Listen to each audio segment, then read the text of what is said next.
them know that we are the American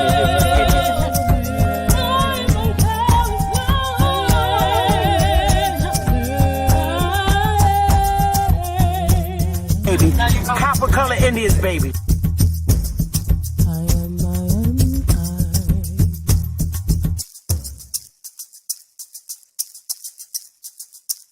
African Americans here, but they recently moved here from places like Kenya, Ethiopia, Zambia, Zimbabwe, and Zaire.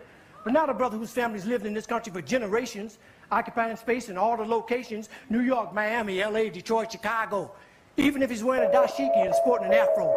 And if you go to Africa in search of your ways, you'll find out quick you're not an African American. You're just a black American. So many lies, so many lies. Hey, there's so many lies, so many lies. Yo, there's so many, hey, there's so many, yo, there's so many, yo, there's so many lies. Look in my eyes, they know I'm the truth. They know that. Knocking them down every time I step in the booth. We ain't gotta lie, they know we the vibe, we living in proof. It's young conscious, shoot my life a movie, I live in a spoof. Ain't no sticking around, I'm on the move, I'm checking the dudes. Yeah, it's only us two, so you know we copping that coupe. We on the roof, smoking dope, look at the view. Yeah, we used to chill on the stoop, now we out here breaking the news. It ain't what you really could do, cause we ain't got nothing to lose. We ain't switch side with no cruise, we just stayed out of the loop. Now we out here letting it loose, every shot we took it was swoosh. Gotta get it, ain't no excuse, ain't left to prove. Hey, yeah, hey, there's so many lies, so many lies. Hey, there's so many lies, so many lies. Yo, there's so many, hey, there's so many, yo, there's so many.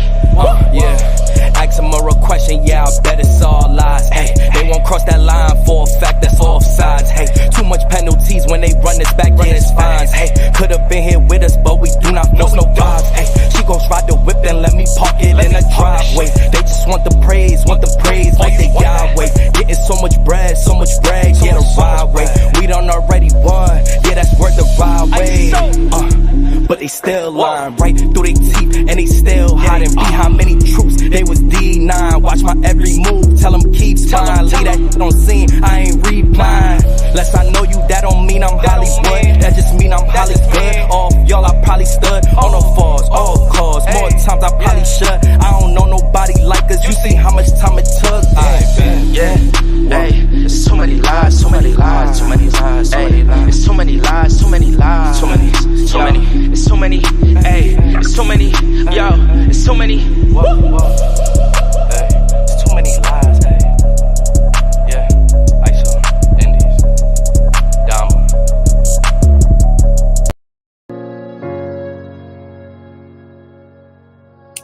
Yeah, conscious. Matic. Alright, so far away I come from. I sit and wonder about the times that it made sense, but nowadays I don't worry about what's past tense. My younger days I used to hang around with mad friends. If we just fell out, I don't really know what happened. A lot of people come around and keep you stagnant, distraction. So yeah, don't show them no compassion. We was really out here grinding, really rapping, stacking them Franklins, them Grants, and them Jacksons. Imagine if we would've never chased our passion. We probably would've never knew what happened. They was all just talk, we showed action. Once they leave, don't you let them back in. Just pack up all their stuff and send them packing. I'm blacking on anybody thinking they could act up with me. This vibe ain't for free, cause where I'm at in life, I'm only focused on me. Note the self, know yourself, focus on your health. They don't wanna help, then fuck it, do it by yourself. Don't give them no excuse to put you on the shelf. If it's me, myself, and I, then it's no one else. Yeah. Self-love is the best love. It's the people who always give that never get love. They ain't real enough to probably say they messed up. Just let it go and make the best of it. Yeah, self-love is the best love. It's the people who always give that never get love. They ain't real enough to probably say they messed up. Just let it go and make the best of it. Love yourself. Yeah, practice what you preaching, but clearly they not practicing entitlement and pride. Yeah, those two things they factor in. Spiral out of control just from all the bantering. When they accustomed to talking behind your back with all that chattering, I remove myself before I abuse myself. Talk about self-love, but you gotta do it yourself. Yeah, I won't act too good for no help. We all healing now. Said some things about me that ain't true. How you feeling now? Even Even at my lowest, they tried to find a way to bring me down. Big y'all up for years, ain't talking just the brand or the sound. I don't throw things around, I do it from the heart proud. Mama just wanna see her sunshine, removing them dark clouds. Yeah, self-love is the best love. It's the people who always give that never get love. They ain't real enough to probably say they messed up. Just let it go and make the best of it. Yeah, self-love is the best love. It's the people who always give that never get love. They ain't real enough to probably say they messed up. Just let it go and make the best of it. Love yourself. Hey, y'all. Hey, I kept putting the time off because I wanted to make sure I had all the records open and the slides up. How y'all doing? Jeremy, Enots, Indigenous Minds, Divins Clans. Hey now, Lady Moon. Hey now. Hey, everybody watching. Bailey-oso, Brown Liquor No Ice. Hey. Hey. Oh, man, I know, and everybody watching, this is going to be a crazy segment. It is. And it's going to be long. Hi, Catawba Cam. How are you? It's going to be a long segment. I'm prepared for it because I'm on vacation, and this is what I'm doing here on vacation. So I'm working real hard on the August newspaper. And it's going to be funny because we're going to have a comical section in it. And it's going to be Pan-Africans in it, in the comical section, and Aboriginals, Indians, comical section of the newspaper. We always had a comic section in the newspaper. So as I was a little girl, we would read it in the, our local state currents, and it always was a comical political section. So Waya is now going to have their comical political section in the newspaper, and it's going to be a long comical political section too. Usually in our newspapers that we have, we always had like a one little script of comics, but ours is going to be longer because we could do what we want with our newspaper, and it's going to be the behaviors in our community. It's going to be funny, and all the people that I roll with in YouTube, you're going to see Ad Power in there. You're going to see Chief Holiday in there. You're going to see Umar Johnson in there. You're going to see Tariq Nasheed in there. You're going to see Empress Hobart in there. You're going to see all our, YouTube content creators in there. And it's going to be funny, and it's going to be nice. It's going to be real nice.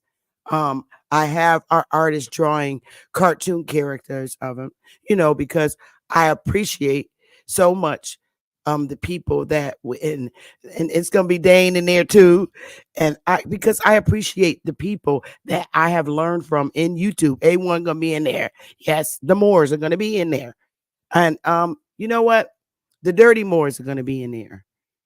I'm just keeping it a buck, and it's gonna be funny. It's our comical section. It's our newspaper, and we could do what we want. And it's going to be funny. So we have the artist drawing the little cartoon characters of these people. And it's going to be funny. It's going to be funny. We're supposed to have our own newspapers. And I would really like our people to start back getting involved with our newspaper so we can support each other. There was never just one newspaper. All states have their local municipal newspapers. They have their state newspapers, and the big newspapers that we did in our communities across the state. So we need to bring them back because there's not enough of our people, writing articles in our newspapers. Our newspapers are part of our history, and we have to be the ones to go in there and write the correct things in our newspaper to put our history back on the maps of this North American mainland. We have to put ourselves back there. We have been dead as a people with these things, and newspapers are very important. They could serve as primary sources and secondary sources. Okay. Yes. When we're writing about current events and things that are happening these times, these become primary sources, and it must be the truth. And we have to be very careful about our sources. We can make recommendations and critique other news article sources, but we have to give them their credits. So that's the part of the newspaper that I do. I edit and make sure that we're giving, if we're referring to other sources, we have to give them their credits. So I'm excited about that popping off in August 1st. It's going to be the first of every month. And of course, you have to subscribe to our newspaper because it takes a lot of work, and it takes a lot of our tribe members to put these together and commit to having their articles or whatever they're going to write in our newspaper monthly. So there will be a subscription because it is the Copper Color Chronicles, and it is our LLC. It's part of our nation, but it's the LLC part of our nation. Okay. So today I'm going to go through and analyze the Civil War. Now I know we all went throughout YouTube. We have talked about the Civil War, but you could never get enough of analyzing the Civil War on our lands here in North America. You could never. And what I'm doing, the way I'm analyzing it, is I'm sharing it with you. Now, my analyzations are not always going to be accurate, okay? But the purpose of my analyzing is to get you to understand who you are. I mean, all of us know who we are.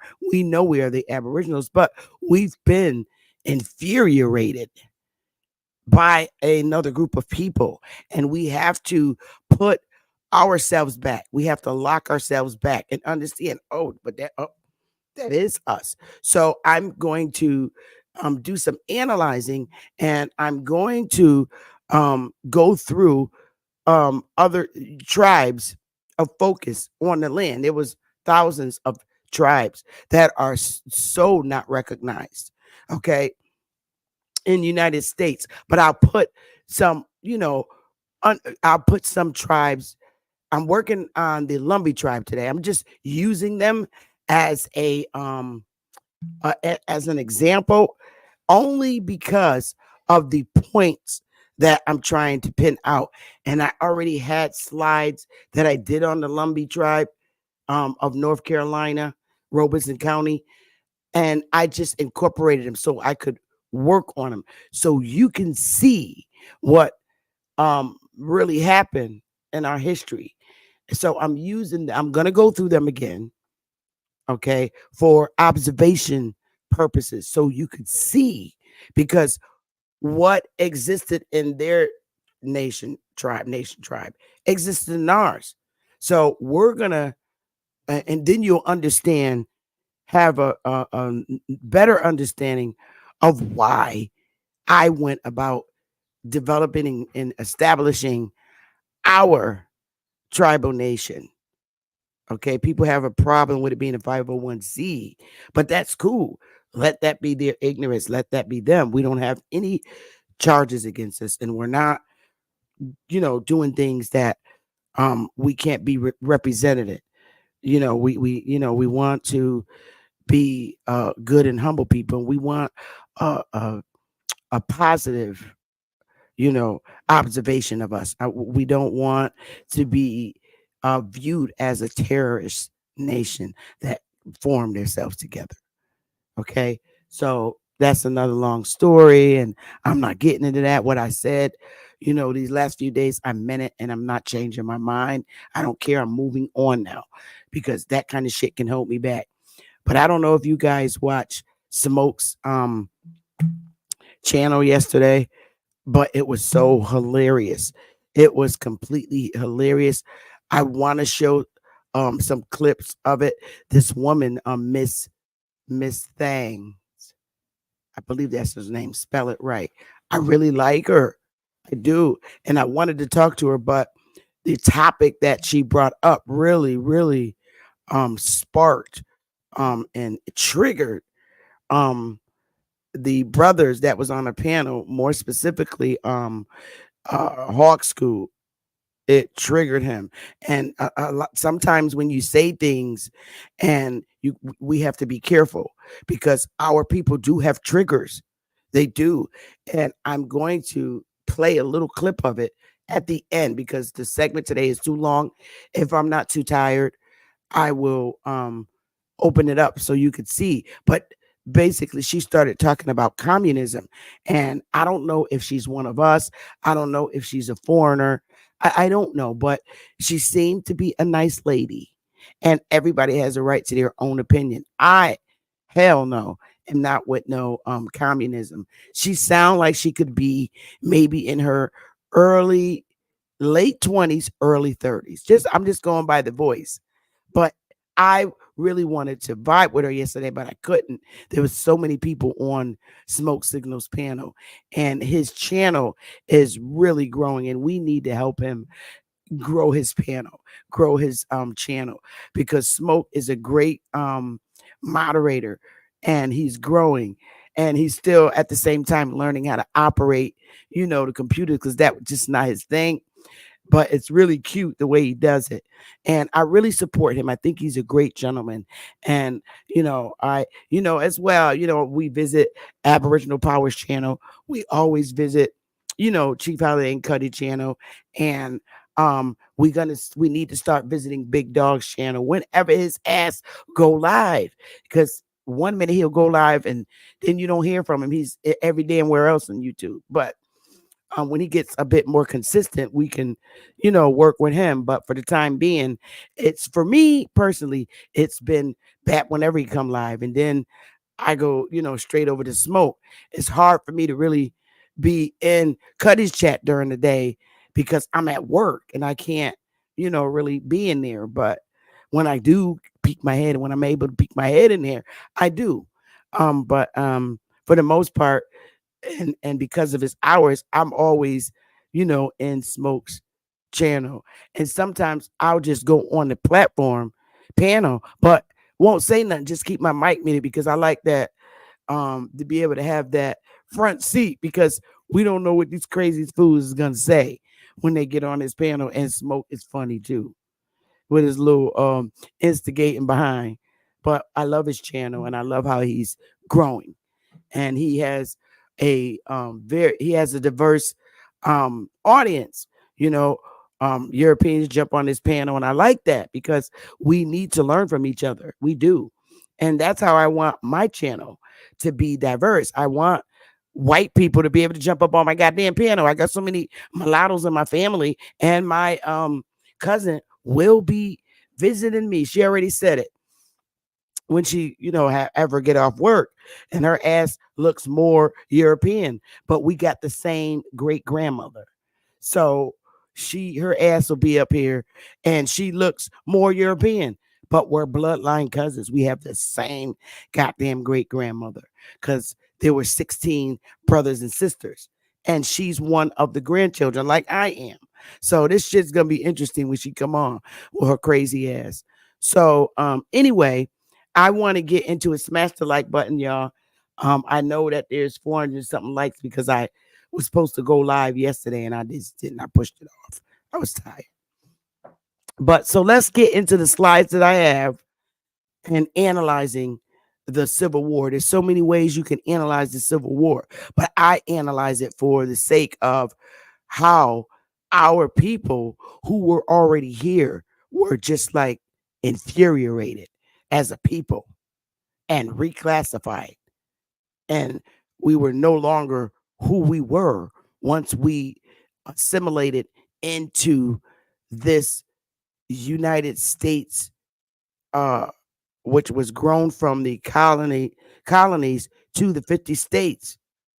And we were automatically consumed in it without any, process of immigration. That never took place with us because we were already here. We can immigrate and migrate from state to state, but this system, this United States was developed on a landmass that we were already at. And our ancestors allow the opportunity for the 13 colonies to expand to the 50 states.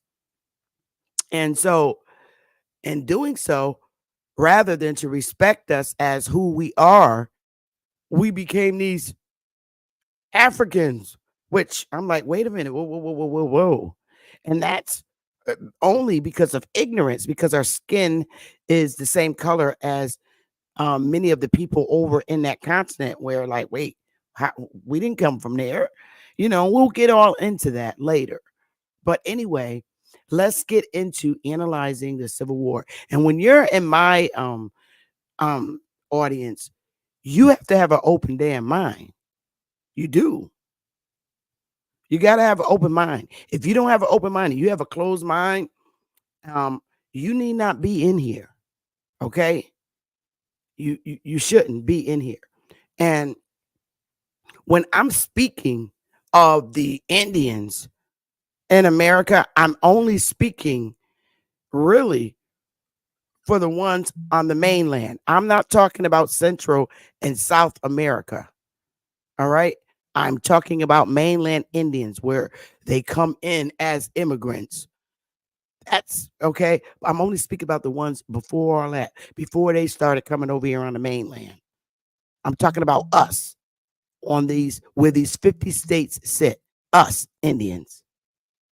All right. I will never sit here and say there are other types of Indians in the surrounding islands, like the Caribbeans, where Puerto Ricans come from. Damn, it's raining again. Okay, I gotta close y'all. Give me a minute. I gotta close my window because my other office equipment is over on that side of the floor. Give me a minute, y'all. I'll be right back.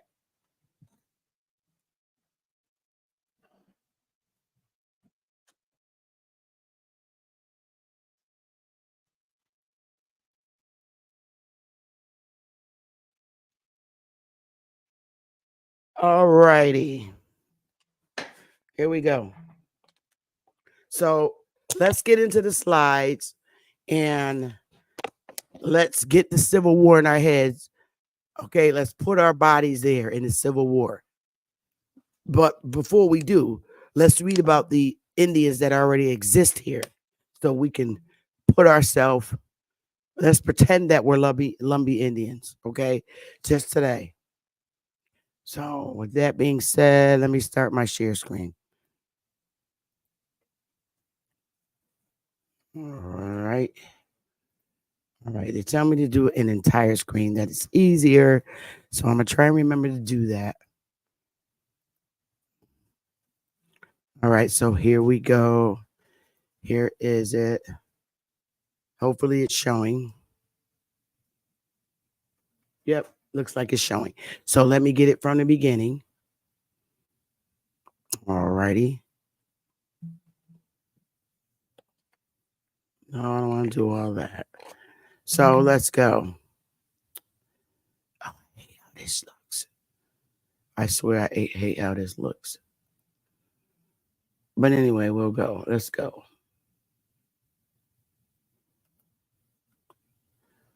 Oh. Okay, so I can see y'all. Why is it's supposed to be showing? Oh my God. See, this is what I hate about slides. I'm sorry, y'all.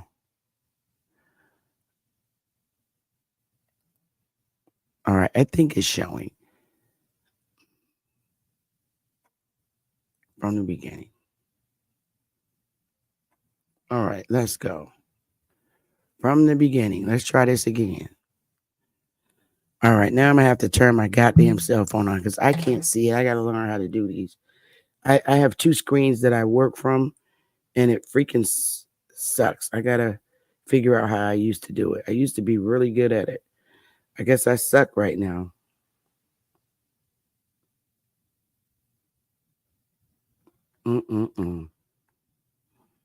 Here we go. All right. So I can see ya. Hey there, Misha. Lady Moon. Horrible Danny. All right, we're gonna get it. Let's get it. Now the copperheads. That's an old slang. And it's a person in the northern states who sympathized with the South during the American Civil War. That's what the copperheads are, and they were snakes. They looked at them as snakes. The northern Democrats. All right. And so the color of it, copperheads, that they talking about niggas, mulattoes. So anyway, let's go. So we're gonna start with the Lumbees. Indians attack Klan rally Lumbee. On this day, 65 years ago, our Lumbee people took a stand against hate as they stopped a Ku Klux Klan rally in Maxton, North Carolina. During the legendary Battle of Hayes Pond. They didn't just stop the rally, but sent a clear message to the Klan. The KKK hate group hasn't rallied or marched in Robeson County since that day. Now, the Lumbee Indians are straight up mulattoes, Negro and white. Facts. And that's a fact. A lot of them today, have more of their European features. And we're going to get through this, y'all. The encounter was an armed confrontation between local Lumbee men and members of the South Carolina-based Klan that was headed by KKK Grand Dragon James W. Catfish Cole. Cole stirred the flames with hate speech and cross burnings, which began weeks before. Throughout the week, we will look back at what happened and why this battle was so important to our people. We will also hear from participants in the rally, but that was in the article. Now, here are our Lumbees, the study of Lumbees. These are Lumbees. Clearly, you can see that it ain't nothing but ain't no ching wing ling. Okay, stop the madness. These are mulatto babies, black and white. I'm using modern day language. You see the Negroes. Can you give me a 1 if you see the Negroes features and Negroes in this family? Give me a 1. Because this is how I know how I'm able to see that you guys are with me. So I need at least a 1. You see the little boy down at the bottom, 2 little boys down at the bottom. All right now, because that's all Lumbees is. They ain't nothing but a bunch of black and white, the zebra family, like mine. The zebra family. Good. I'm glad you see it. Look at that little boy down there with a little big head. He looks like his little ass is so bad. Both of them. Look at him sitting on Grandpa's lap.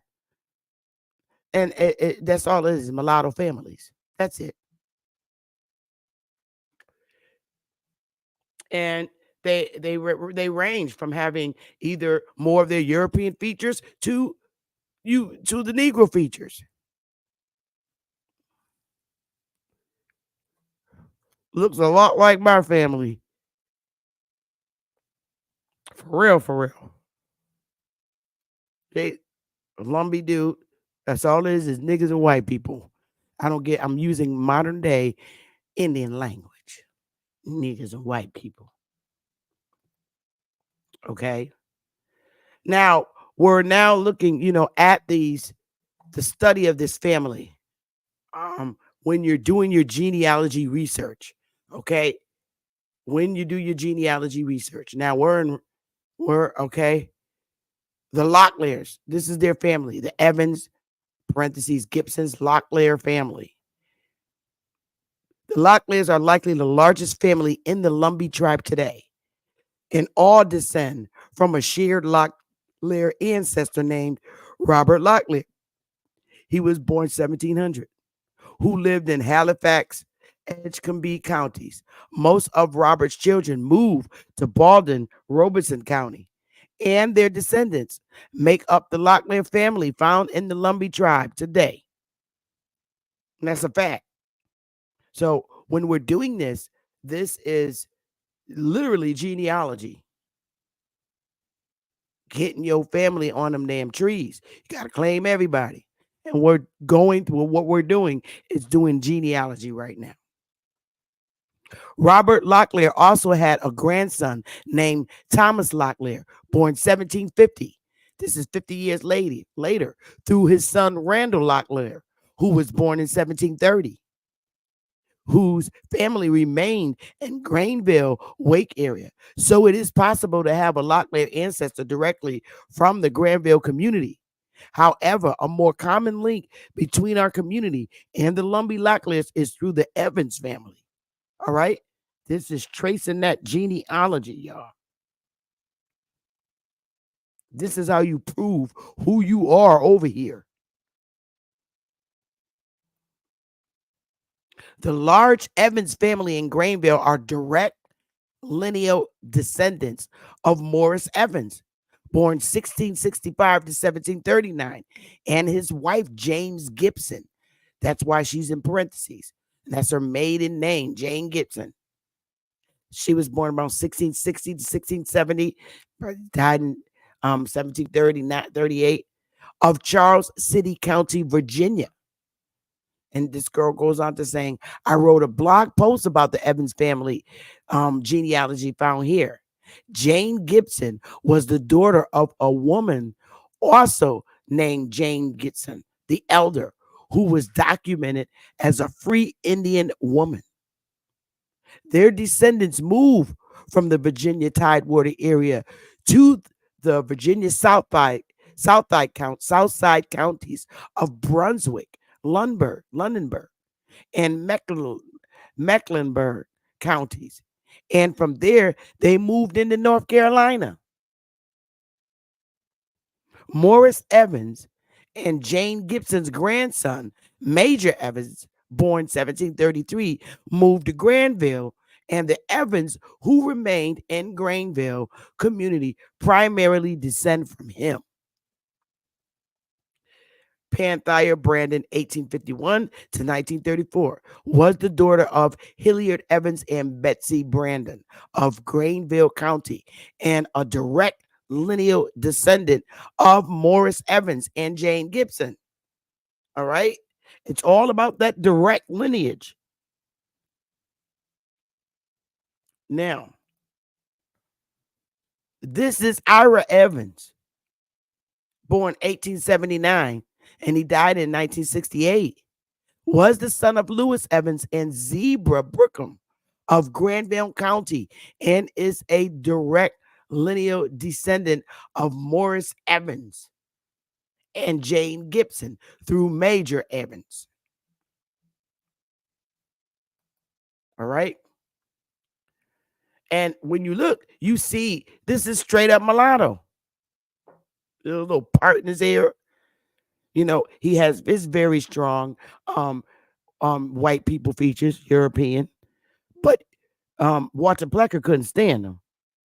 We ain't even to Walker Plecker yet. But that's him. And he have his Negro features. This is listen. There are at least 2 known female Evans ancestors in the Lumbee Locklear family.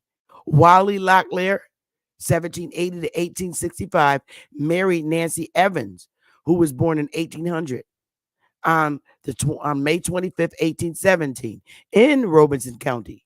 Nancy Evans was the daughter of Richard Evans, who was born 1750, who was the son of Morris Evans Jr., born 1710, who was the son of Morris Evans and Jane Gibson.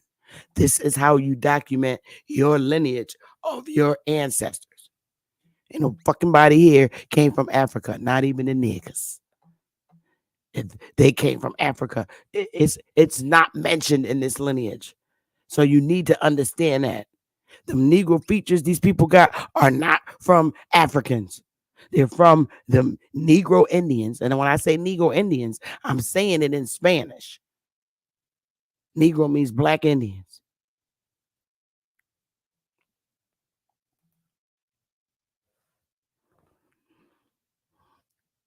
Now, Joseph James, Big Joe Locklear, Big Joe, and his wife, her name was America Evans Locklear. Her maiden name is Evans, born 1829 to 1891.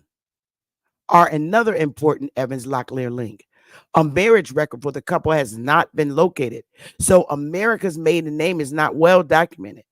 From the records I have been able to review, there is inconsistent info about the parentage of Joseph Locklear and his wife, America Evans. For example, on her Find a Grave page found here, the author calls her the daughter of Patsy Evans and James Cricket Locklear. However, according to the 1850 and 1860 census, Patsy Evans Locklear was born in 1780 in South Carolina. America was born about 1829 in Robeson County. So this Patsy appears too old to be her mother. In the 1850 census, we see Betsy Evans, age 50, residing in their household. Betsy Evans is the only person in the household whose birthplace is listed as Richmond County, North Carolina. It is not clear to me what relationship Betsy Evans must be, either Joseph Locklear or America Evans Locklear, but it's quite possible she could be either person's mother. So now, if we look at the census that they give, you see Mary Locklear being 21 years old in the census. And this is the 1850 census. And if you look at it, all right, we have Mary Locklear. In the 1850 census for Robeson County, there is a Betsy Evans at age 50, born in Richmond County, residing in the household of Joseph Locklear and wife Mary Evans. So you see it right there. It's highlighted, Mary Evans. Source year, 1850 census, Southern Division, Robeson, North Carolina. So look, boom, we got her there. And if you look, the first column right here are their ages, 19. Joseph Locklear, 27. Betsy Evans, 50 years old. Mary Locklear, 21. And all the rest of these Locklears. Okay? It's a family, yo. And it gives you the sex, which is the second column. Male, male, female, female, female, male, female, female, female, female. And the third column, mulattoes. Mulattoes. That's what I told you. They're black and white. Ain't no third goddamn Indian. You're either black or you're white. Bottom line. Black people, white people. I'm just keeping modern day language. Indians, niggas. So if they're Indians, again, and they result from being black and white people, and when you mix black and white person, they become a damn mulatto. According to the United States, they put these damn identifiers on us. And this is some shit that we got to stop. Oh, you're mulatto, you're mixed. You're not full white, and you're not full Negro, you're mixed. So if you're just black and white, who's the goddamn Indian? Let's get it, y'all. Give me the answer. I want the answer. Mulatto, you black and white. That's it. Nigga and white. And it don't matter if your mama white and your daddy black, or your daddy white and your mama black. You're mulatto, yeah, Indian. One of them is the main goddamn Indian that made you a goddamn Lumbee. Boom, boom, boom, boom, boom. And that's a fact. So let me stop for 1 second. Get it. Present screen entire. I'm starting to get good at doing this entire. And then we go. Here we go now. Oh, where's my boo-boo? Go back to where we was. Where you at? Damn thing at. Okay. Oh, I can't stand this. I really can't. Ah.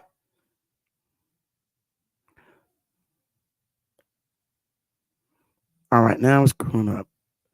See, just because I take a little break.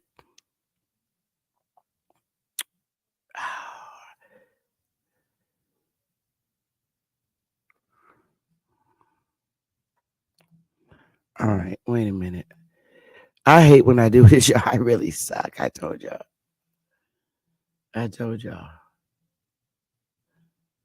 Told y'all I suck. Here we go. Entire screen. And then we're going to pull it back up. All right, here we go. Go back to where we was. That's my fault. I wanted to stop.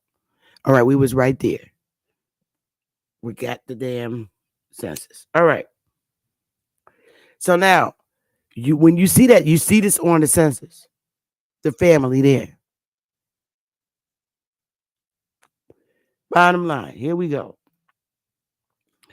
And all these one-drop babies, these are Lumbees. They ain't nothing but goddamn mulattoes. That's it. They just out to they're out shuffled out to more of their European features. If you look at them, you could either say the first two ladies in the front. You could say they Puerto Ricans. You would think that they was Puerto Ricans.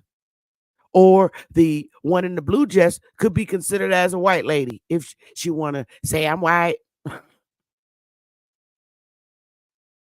You would see the one in the red shorts. Oh, yeah, she Puerto Rican. Nope, not Puerto Rican. She's a Lumbee Indian from North Carolina, and she is a Lumbee Indian.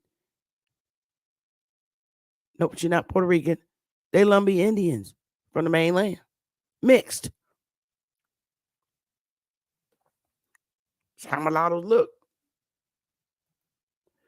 Now, this little racist little fart face, the Robeson County Ku Klux Klan was led by James Catfish Cole. That's who his ass is. A North Carolinian living in nearby South Carolina. He lived in South Carolina. Fucking fart. They fixed his ass. And it tells you Indians attack Klan rally. So now this was the Detroit Free Press primary source. Indians attack Klan rally. They Indians.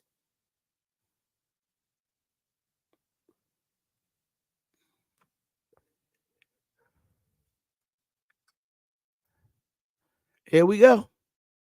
Indians attack Klan rally. Lumbee, January 18th, 1958.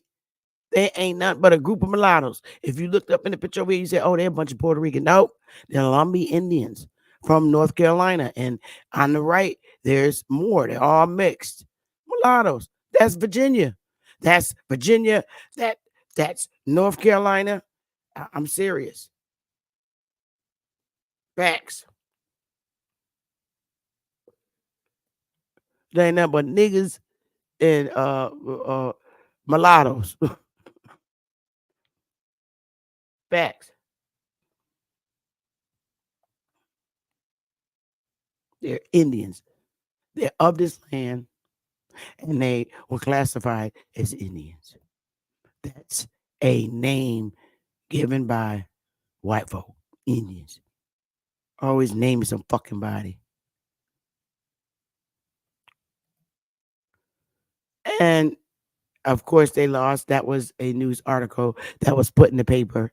That's supposed to be Catfish Cole. And they kicked his ass out of Robeson County, the Indians. That's why the arrows in his butt. For real, for real. Now, yeah, remember that article that I was reading with the judge, the guy explaining, trying to stand for, understand the Lumbee Indians. And the judge kept saying, remember the judge kept saying, are you sure they're not Negroes? You sure they're not Negroes? Well, they're kind of not. This is a Lumbee Indian. They don't give a damn if they see one speck of nigger feature. That's why that judge said, you sure these ain't Negroes? You sure these ain't niggas? He said Negroes. That's why. And the guy was like, well, they're a different kind of people. It's hard for them to publicly say on record, you can't say that, put that on public record. Yeah, he has a lot of his European features. He got that little kinky hair, very strong European features, but there's something about him that remind me of a nigga. His nose, his eyes, the way he looking and stuff. There's something about him. I see some Negro in there. That's how white people think. That's how they do us. They still do to this day. Now, I'm not gonna say all white people, but that's their fucking mindset. Well, I see, nigga. You think I don't know who you are, And Walter Plecker's attitude, yeah, you're gonna run around. I don't care what goddamn state you move to. I'm sending a letter around to let them know that you're a Negro, that you're a nigga trying to pass. Because at that point, they stole the actual identity of the Aboriginal, aka Indian. They're white. You gotta get yourself. You almost there. This is what they tell people that look like him back in the day. You're almost there. You're almost white. So you gotta have a baby with a white girl. So you could bring back the white, and then that'll be the Indian. That's the fucking shit they did, y'all. It's fucked up. Y'all understand that? Give me a 1. You're almost there. But I know you're a nigga. You're almost there. Stick with have a baby by the white woman, more with the white features, and you get the white back. And now you done got the blood. So now you're Indian. You're white.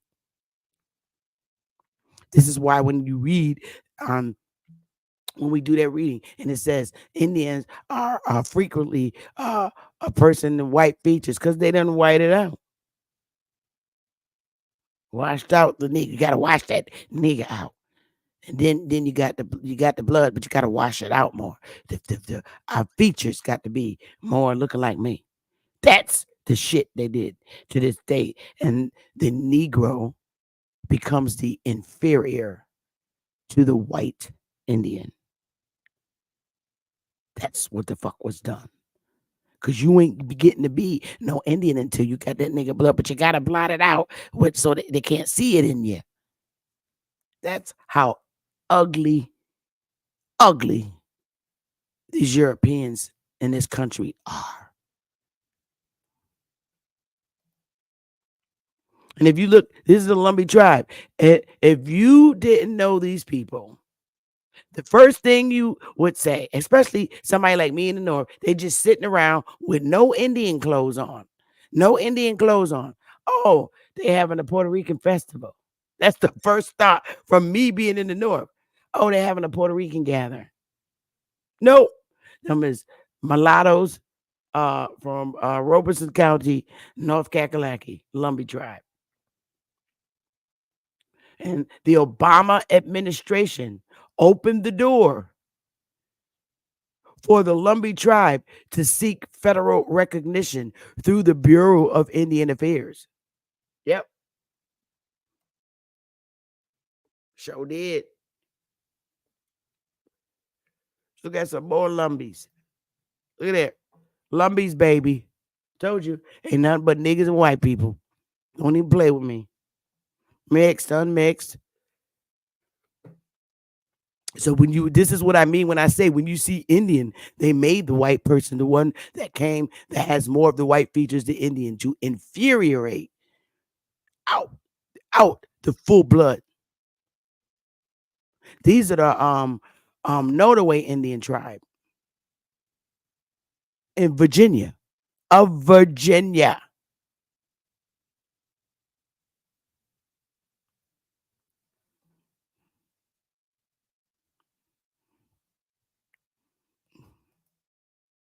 Then you got the Rappahannock Indians.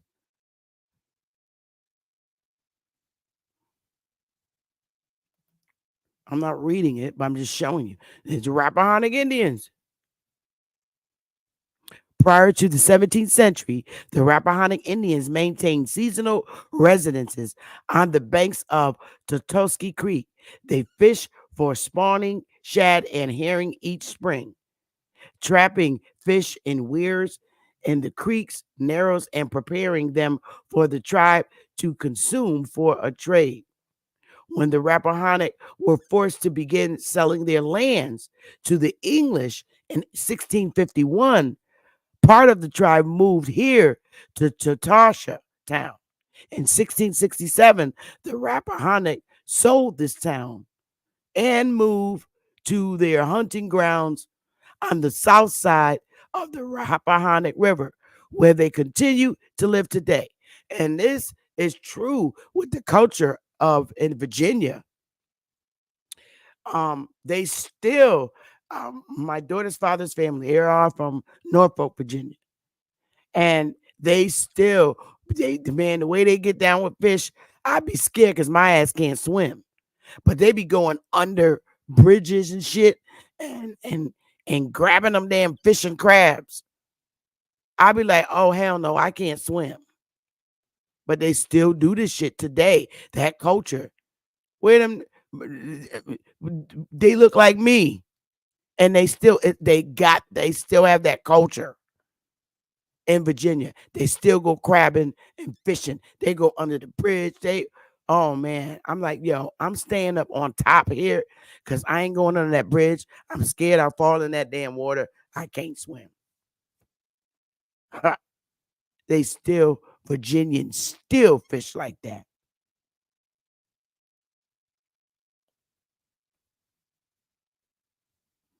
Yeah, they're Croatians. I get it. I'm just reading. And this is Miss Rose Powington. She's a co-founder director of the Powington Museum of Indigenous Arts. There's people on YouTube right now that look like this beautiful lady. She is a descendant of the Pamunkey mother, Indian tribes of Virginia.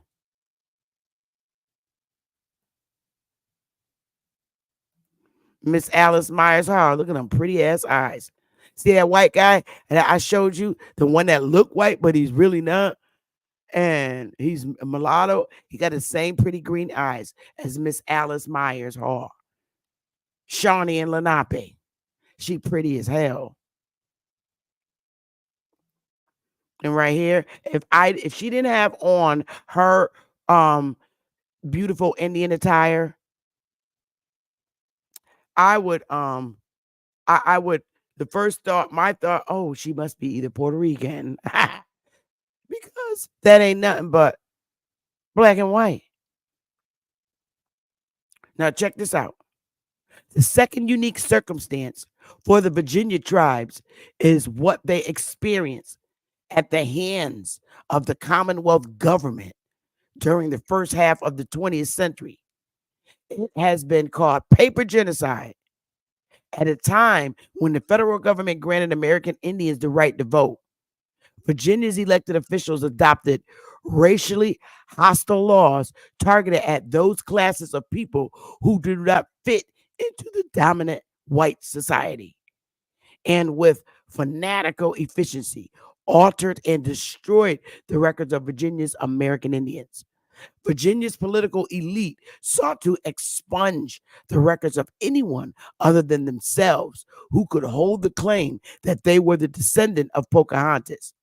Pocahontas, married to John Rolfe, created an for uncomfortable circumstance for John Ross descendants who populated Virginia's aristocratic elite and who maintained that all non-whites were part of the inferior Negro race. That's what they did.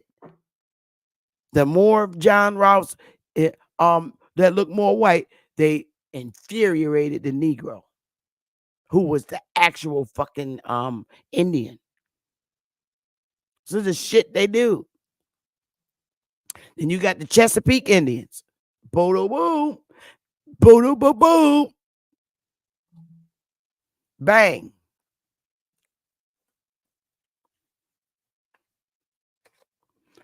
See all Negro features in him. And this because he has a lot of his Negro features. The man with the beautiful Indian attire. Oh, you're Negro. Hell out of here. You're Negro. A hot mess. This is what they did, y'all, all across the states. Chesapeake Indians. Chesapeake. Huh? You got too much of your nigger features. Need to be more white. Infuriated them out. Downgraded the original blood. I'm not going to read about that. We already went through that. We already went through this. Now, we're going to all pretend we're the Lumbee Indians. Yeah, we are the Indians, period. So now you see what the Lumbee Indians look like, okay? You see what they look like. Now we're moving into the Civil War. Now, let's just look at this picture. Now, I know somebody drew it, but the blue are the Union soldiers. And those that you see like in the gray outfits, those are Confederate soldiers. But look at the blue. Interesting, right?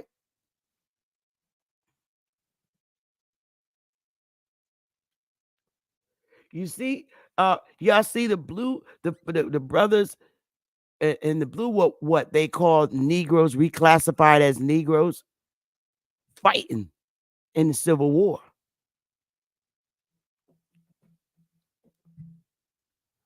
Now, you got these pan boo-boos.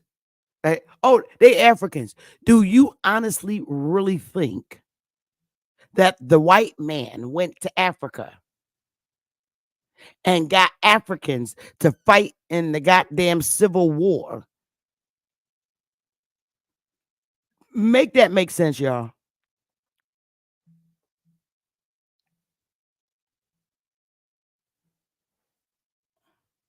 Just look at it. Really? You really think them is Indians fighting?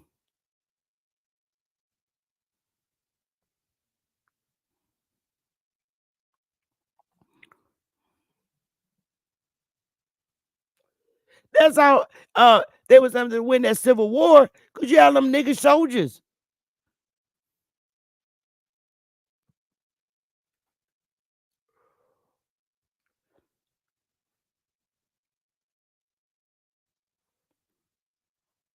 Facts. Ain't no goddamn Africans. In the Civil War, you had white soldiers and you had niggas. And the Union. And in the Confederate side too. There was nigger soldiers on the Confederate side too, because the Confederates was all the goddamn southern states.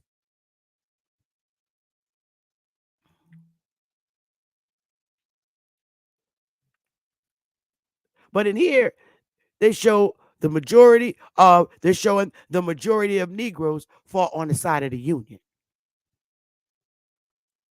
which is a lie, because it was a whole bunch of niggas on the Confederate side fighting too, because that's who the South was. And I'm gonna show you why.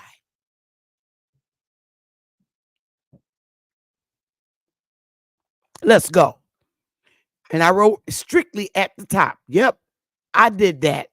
I replaced Cherokee with niggas because it makes more sense. I replaced Cherokee with niggas. And you're going to understand why. Before white people arrived in 1540, the niggas were a large agricultural tribe of Americans who lived in the southeastern woodlands of the United States.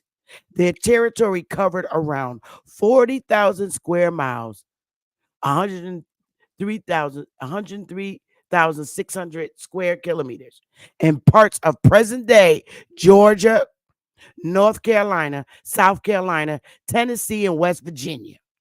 The niggas were known as skilled hunters, traders, and warriors, and were part of the South Appalachian Mississippian culture. Now, what the fuck is the Mississippian culture like? Let's get it right now. When you talk about Cherokee Indians, you talk about niggas. Remember the whiteout like they did the Lumbees and all the other tribes. But what is Mississippian culture? Don't let me get Chief Holiday up in this bitch. What's Mississippi culture like? What the food like? What the food like? Because Cherokee was a given name. And you're going to see why.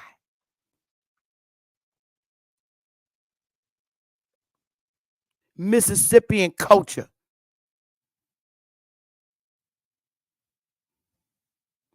Look at Mississippi now. Yeah. Same culture, never changed. Same thing. And when you're talking Georgia culture, North Carolina culture, South Carolina culture, Tennessee culture, and West Virginia, the niggas that was there, still the same today.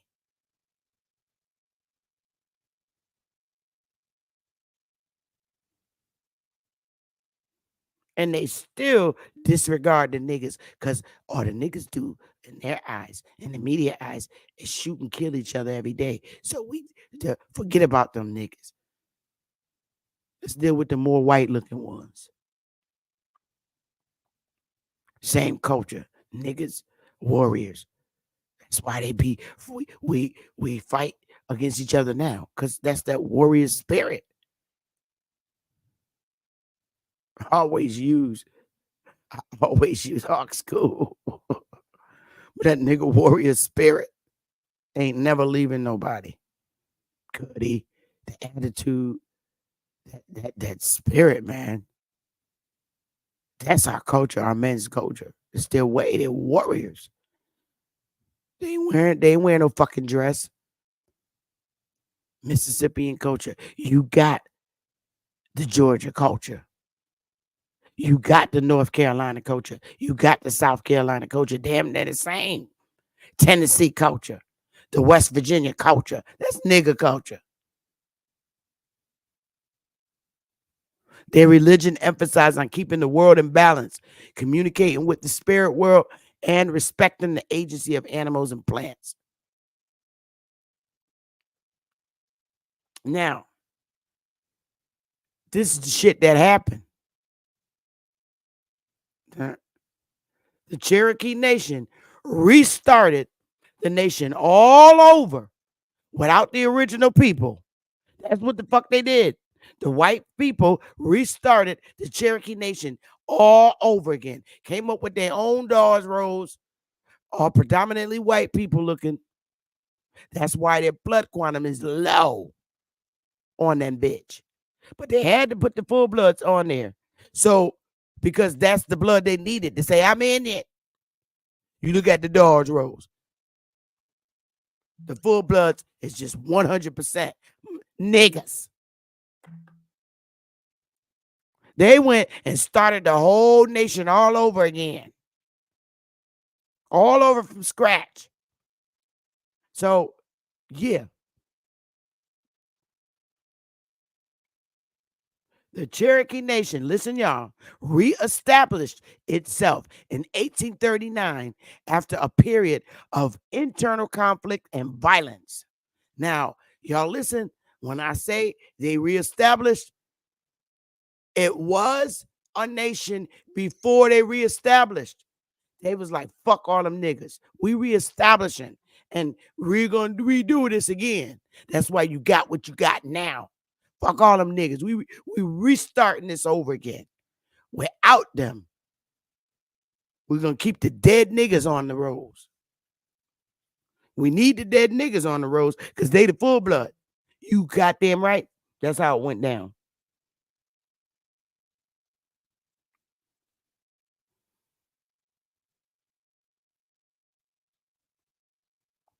The Cherokee Nation reestablished itself. They started it all over. Whatever was who was calling itself or who was Cherokee prior to 1839, we don't fucking know. We don't give a fuck. We starting this over and doing it our way and redoing it our way and letting in who we want. Mostly the white looking people and with the more white features and the adoption process of I know you ain't got no nigga blood, but we gonna adopt you in and you can say you Cherokee. All lies and everything. And the Cherokees tell you that. People just came on in here. They let anybody in that was white.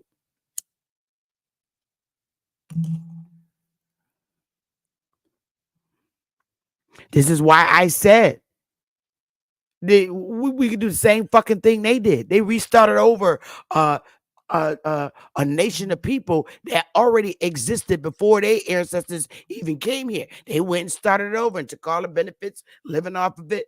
Yep, that's what they did.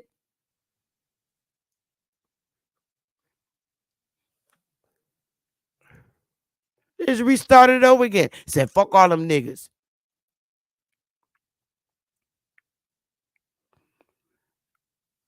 In 1861, Confederate Congress appropriated $2 million to either construct or purchase ironclad vessels in England. The Confederacy intended to use the European ironclads to break the Union blockage. Aside from those built in Europe, the Confederacy also manufactured their own shit. Now, when it came to the Civil War, foreign countries' involvement in the Civil War. Foreign countries didn't get involved in the American Civil War. Like hell they didn't. However, foreign firms built ships and sold arms, but they were not part of any government. The Confederacy had advocates in England and France. The English built ships used by the Confederates. This is what the white people did. That's how they was going to take over them fucking tribes, yo. CSS Florida, Georgia, Rappahannock, and Shenandoah sank more than 150 northern ships in this U.S. Civil War. It is certainly true that the Confederates commissioned ships from England. The most famous was the CSS Alabama, which sunk 65 ships before being sunk. Although European powers chose to remain neutral in the Civil War bullshit, they still managed to supply the southern states with supplies. British did not provide significant assistance in other ways, chiefly by permitting the construction in English shipyards of Confederate warships and blockage runners.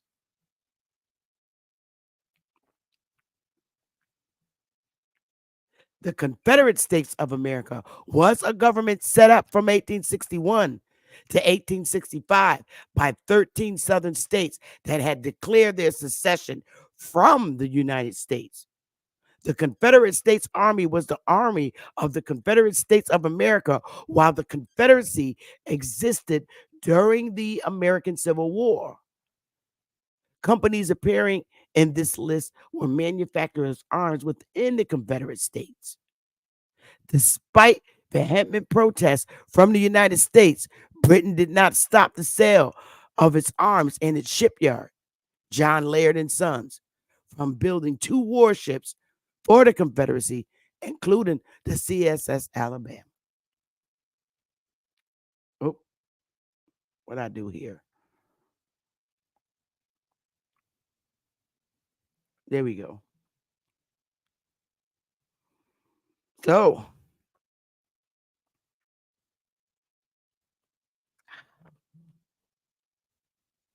there we go. We're back where we were. Now, so who were the Copperheads in the Civil War? In the 1860s, the Copperheads, also known as Peace Democrats, were a faction of the Democratic Party in the Union who opposed the American Civil War and wanted an immediate peace settlement with the Confederates. And so now this is going to move me, let me see, to the Civil War. Let me see. Let me make sure. We'll come back to this one. The immigrants in the Civil War. Y'all remember, remind me to come back to that because it's going to make sense. Now, as it pertains to slavery, even though shit was kicked off, slavery still exists in the United States. And I don't care how you want to try to whop it, but it still exists.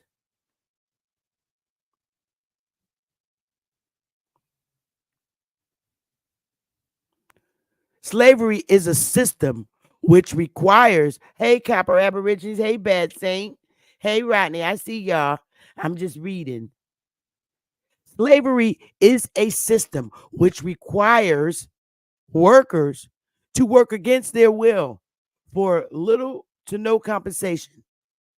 In modern day terms, this practice is more widely referred to as human trafficking.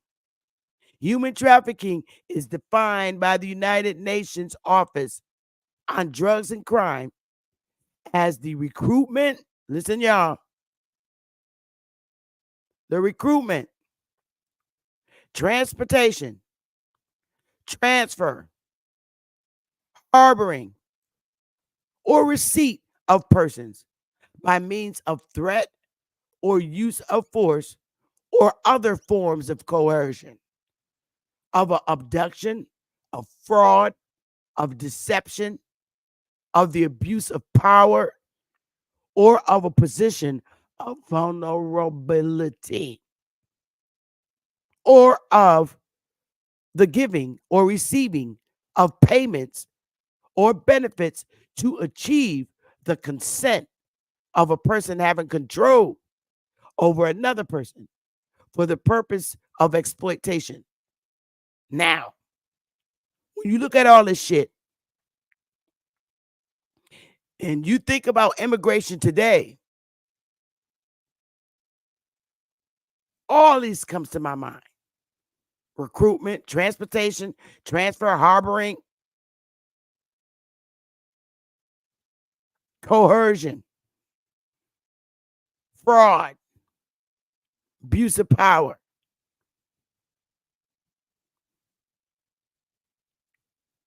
Or of a position of vulnerability. Now, when you're in a position of vulnerability and you coming your ass across that border, that's exactly what it is. Come on in. We give you EBT cards and every goddamn thing. Don't play with me. Give me a 1.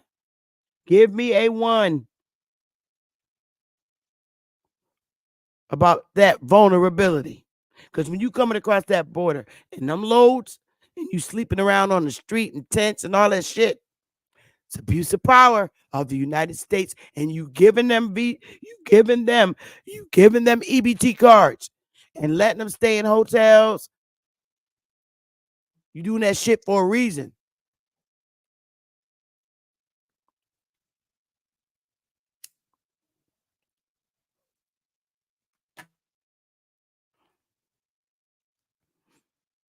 The practices of slavery and human trafficking are still prevalent in modern America, with estimated 17,500 foreign nationals. 17,500 foreign nationals. Oh, hold up. How do you get a foreign national, y'all? Because there's some dirty people who teach about becoming a foreign national. There's some dirty people that teach that to our people how to become foreign nationals with dirty paperwork. That's right, Warris. Hey, Warris. Even though you're Aboriginal and Negro Indian to this land, you got motherfuckers out here with their funky asses teaching you, oh, get your passport. You foreign national, you need that. Teaching you this bullshit on how to be cricket. It's a lot to it, more than that. I'm just saying it from a small perspective. 17,500 foreign nationals and 400,000 Americans being trafficked into and within the United States every year, with 80% of those being women and children. Yo,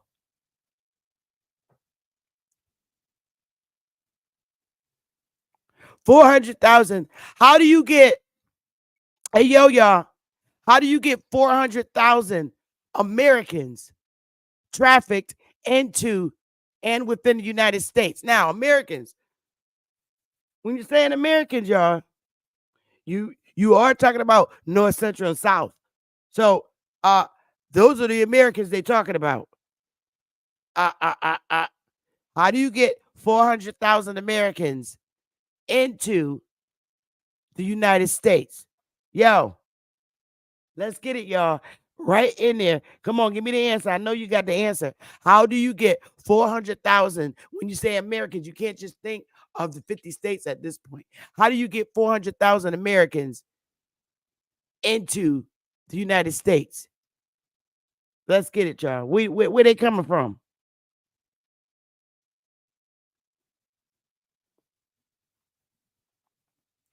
Come on now.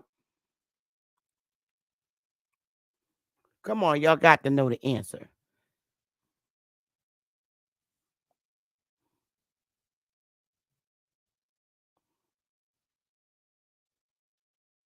Ha ha. 400,000 Americans. No, these are Americans already coming into the United States. I think Copper got the right answer from North, Central, and South America, baby. That's how you get Americans into the United States, because they're coming from the other parts of the Americas. Those are Americans. They're Americans already. These are already Americans that you're bringing in the United States, but they're coming from North, they're coming from South and Central America, including Canada. No, that's why I kept saying Americans. How do you get 400,000 Americans into the United States? United States is a country in America. We're mainland Indians already. We're already the American. As Alibaba will always tell you, when you're on this mainland, there's only one American. And then you got the United States, which is a country that sits on North American mainland. And how you get 400,000 Americans into the United States, which is a corporation. How are we going to get these Americans in the United States? You bring them in from North, Central, and South America. Hey, Smoke. That's how you get them in here. They're Americans, but they're just from other parts of America. Human trafficking in the United States can be divided into the two major categories of labor and sex trafficking, with sex trafficking accounting for the most.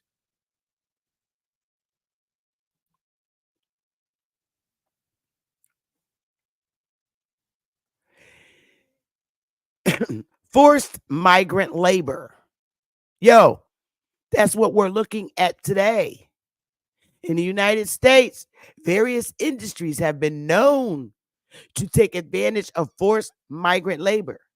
During the 2010 New York State Fair, 19 migrants who were in the country legally from Mexico to work in a food truck were essentially enslaved by their employer.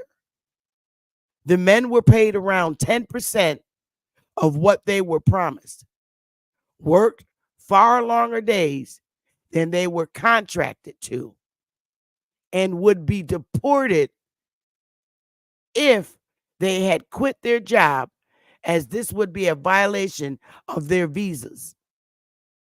From Mexico, y'all.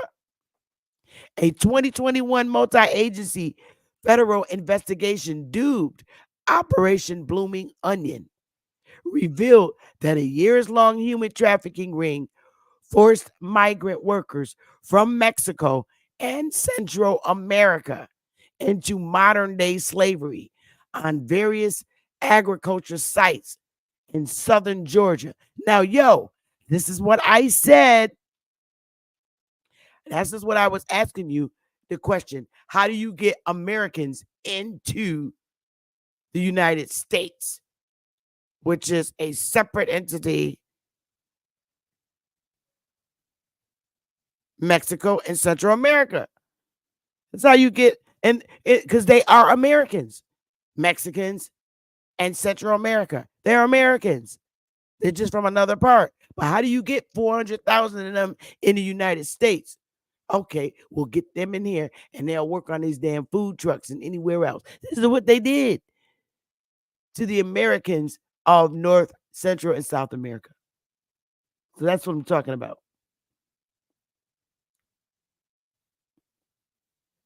The indictment alleges that in the fields, the migrant workers were forced at gunpoint, yo. This shit is going on in Georgia, to dig for onions with their bare hands for 20 cents per bucket. They were held in work camps surrounded by electrified fences and subjected to squalid and cramped living conditions with no access to safe food or water. It's fucked up.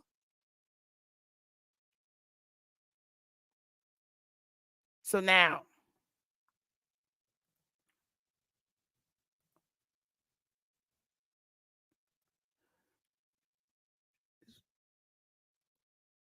okay, let me get that out. I thought I had this down because I said I was going to go back to that other document. I think I already got it up though. Oh no, I don't. So I'm going to go. I told you I was going to go back to that other document. Where is it? I'm getting that other document. So we went pretty quick. Let me get this other document open. Is this the document? Yeah. All right. Now, I can shut this down. I'm getting up the other document. All right. Now, we're going to go here.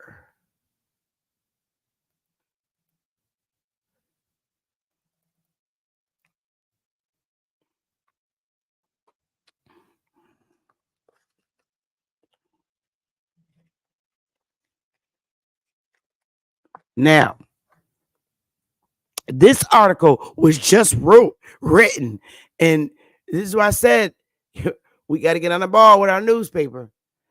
June 17th, 2024. And I'm going to share it now.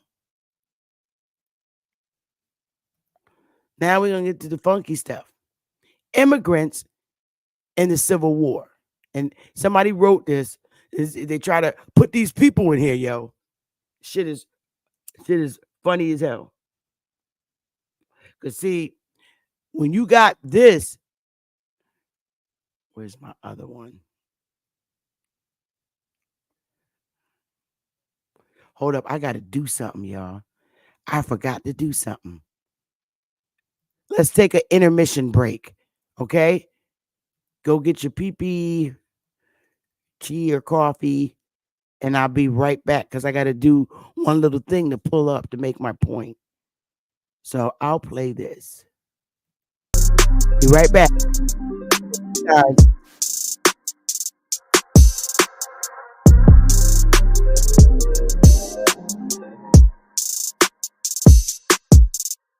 Time's been moving slowly, so we already in too deep. Can't get no sleep on each other, heavy teasing all day, and when the sun sets, you asking me to come through, kick it with you. Night turn to morning dew, then you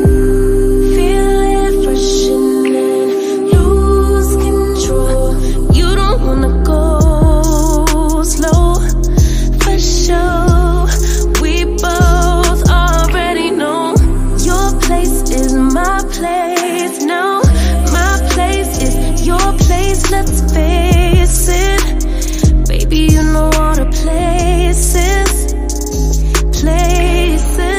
my places, your place, my place, your place, my place, just face it, no one knows my places like you do, your places like I do.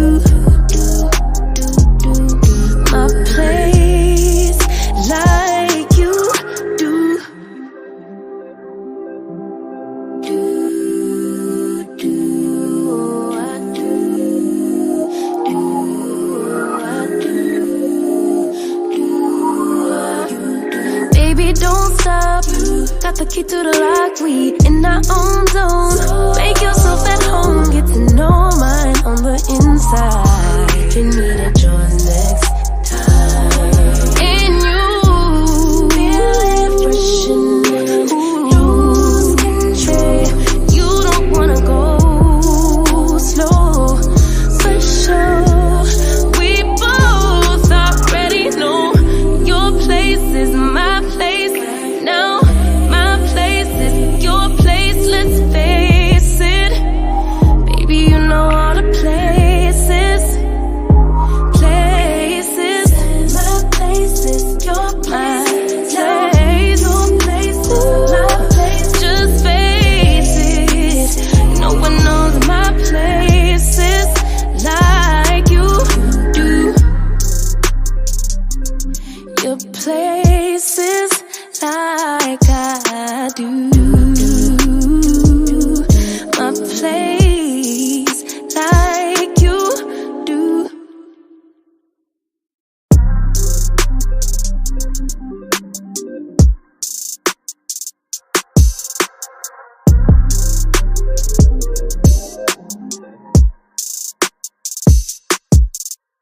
Time's been moving slowly, so we already in too deep.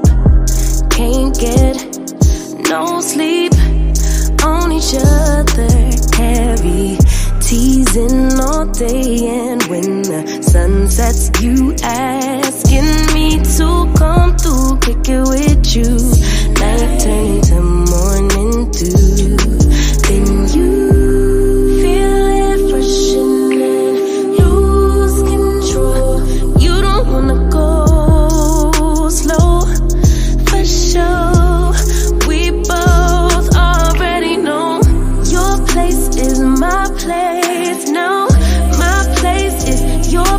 let's face it, baby, you know all the places,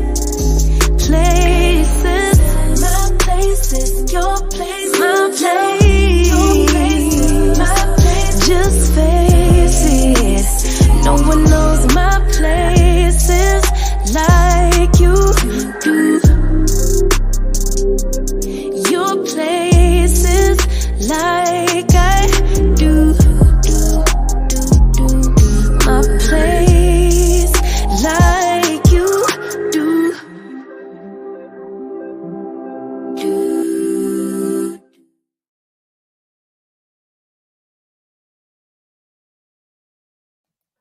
All right, y'all, let's get it.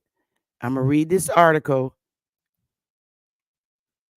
And this is why I say it's important for us to write our own newspapers,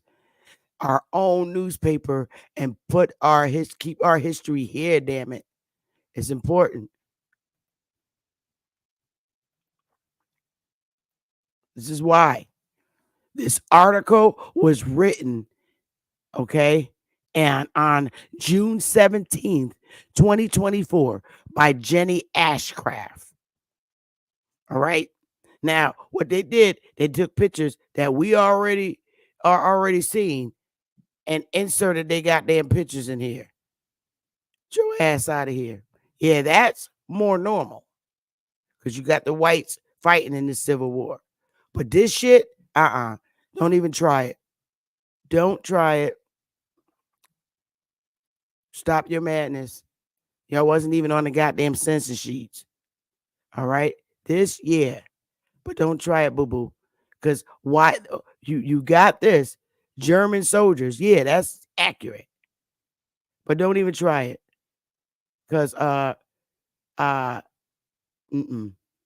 boo-boo. Don't try to do it. Ain't had nothing to do with them. It was niggas and whites fighting over this damn land. Okay? Now, approximately 1 in 4 soldiers who enlisted in the Union Army. This is Jenny writing this shit. But now Sister Bethy gonna write too. Because we got the Copper Color Chronicles and we gonna put ours in here. The more we let people like Jenny Ashcraft write about this shit, and the niggas sit silent like they're dead, black, and out of the scene, we coming back on the scene with our newspaper and put the Civil War back in. Because our ancestors is the one that fought in this shit too. Because it was our land we was fighting for. So this is the importance of the newspaper. You give your perspective, Jenny, I'm giving mine. Approximate, and we putting our own pictures in there. Approximately 1 in 4 soldiers who enlisted in the Union Army during the Civil War were immigrants to the United States. They came to America looking for a better life, with many escaping political strife, famine, and persecution. That's true. America was viewed as a land of opportunity, offering freedom and a place to begin a new life. Most European immigrants arrived in New York and settled in northern states. Yep, the colonial states. All these races where they found greater job opportunities. When the Civil War broke out, immigrants generally enlisted in the Union Army, with far fewer enlisting in the Confederate Army. Yep, because all them niggas in the South was the contributions of immigrant soldiers played a pivotal role in the Union victory. Germany and Ireland supplied most immigrant enlistees to the Union Army. Germany and Ireland. Those soldiers came from other countries like Italy, Poland, China, Hungary, the Philippines, and Japan. Okay, whatever. We that's just subject, just based on enrollment records. They enlisted for various reasons, but for some, it was an opportunity to gain acceptance by showing allegiance to their newly adopted country. James McGaffin was born in Ireland and immigrated to New York when President Lincoln called for volunteers in April 61. You need to look at Dane's thing for the Civil War. He's showing you some shit. All them nigga soldiers ain't need no goddamn training. Y'all need to go watch Dane video for that. That's a good one. Military officials set up a recruitment office on the corner of Broadway and Walker Street in New York City. The building was adorned with Irish shamrock banners flying alongside the stars and stripes. Now, these are immigrants coming over on Indian land to fight, on our land to take over. And the funny part is, a lot of them became Indians. That's the fucking hilarious part. They all became aboriginals to America.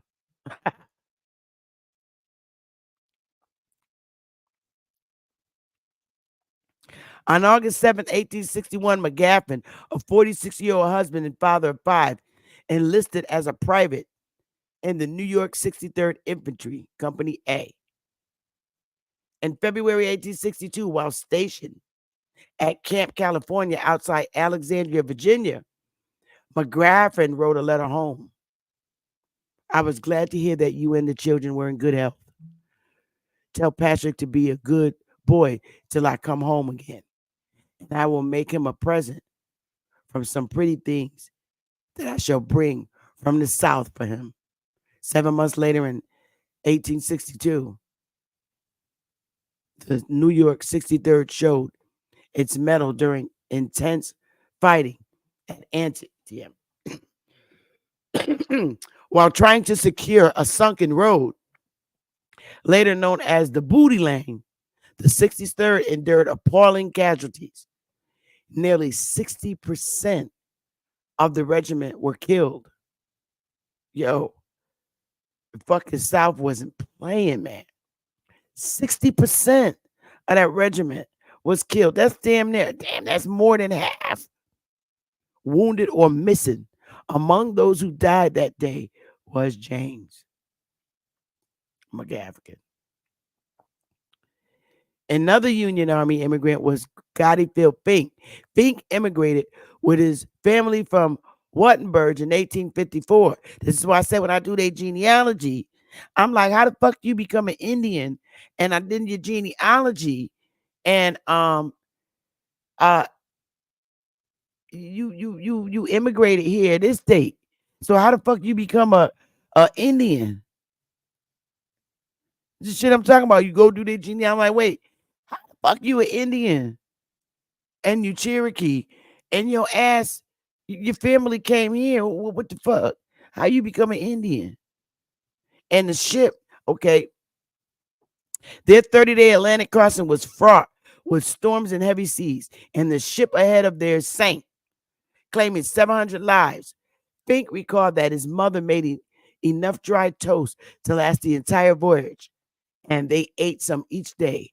After arriving in New York, the Fink family settled in Delaware County, Ohio. When war broke out, Fink established in the 180th Infantry, Company G. He was 19 years old and served throughout the war until he was mustered out at Charlotte, North Carolina in 1865. So these motherfuckers came in here. We got your genealogy. So this is why I'm saying, Mr. Immigrant Man, how the fuck you a Cherokee, Chickasaw, Choctaw? Get your ass out of here. So now y'all understand why I said them war records tell it hit different. Your ass came in as an immigrant this day, so how the fuck you an Indian? Come on now.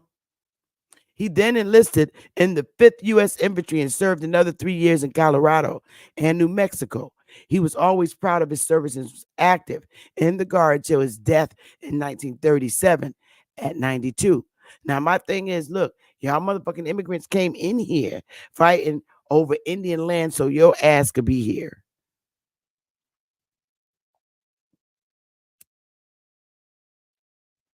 So this is why we got to write our history and its perspective.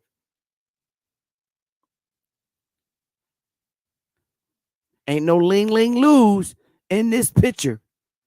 No ling ling lose. All white people. German brigades. Now, the whole funny part about this shit is when you look at this picture up here at the top, for these immigrants, then you come down, they got one Philippine, right? This is Civil War. One Philippine, right? One Ling Ling, right? White people up here, immigrants, white people, no ling-lings. All white people, no ling-lings. All right? This is the Civil War. Nigga and white boy war. Nigga fighting over their land. That's why we have to write it in its right perspective. And it only takes us to do that. They're going to write their self in history. So we got to write ourselves in history because we ain't dead. Now, that's their picture. All right. We doing it right, but we got to do a little bit better when we writing. Because when you look at even the Civil War drawing here, ain't no ling-lings in that picture. It's niggas and white people. No ling-lings.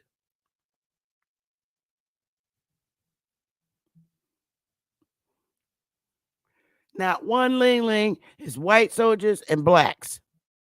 And a lot of white soldiers became fucking Indians. Make that make sense. That's running the tribes now. They got tired of dealing with these roughneck niggas here, over here. See all these roughneck niggas from the South and the North and the Blue fighting? Yo, give me a one. Roughneck niggas in the South.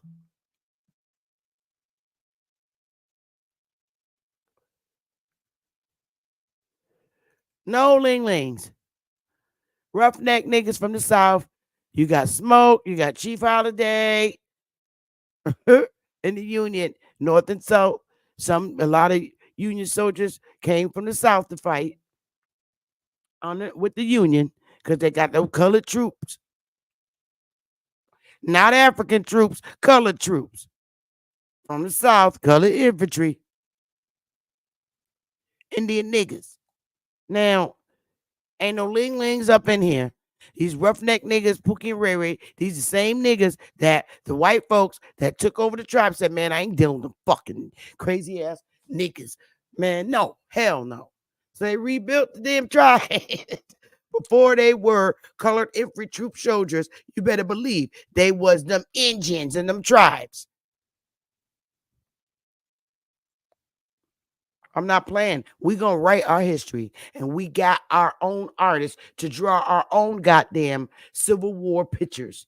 And you better believe it. Every piece of art that we have in our newspaper is going to be drawn by a YM member. So I already know John got this on lock. He gonna draw this shit. We're gonna make our own Civil War picture and write our own Civil War soldiers using our actual identity. Aboriginals, American Indians fighting in the Civil War. Because, see, they wiped us away and infuriated us. Out. These ain't no fucking immigrant Africans. These is niggers.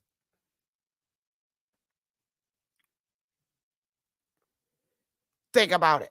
How the hell is this from Africa? Immigrant from Africa. Get your ass out of here. It takes time to train, but it didn't take them time to train at all. They know their own fucking ground. We know our own land. We know our own battlefields. They didn't need to be trained. Like Dane said, we know our own damn battlefields.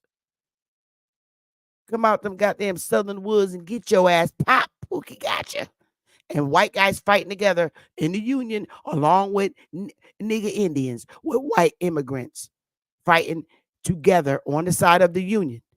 And I always tell you that story. Pookie, he coming out the bushes, the white guy. Pookie, you get him?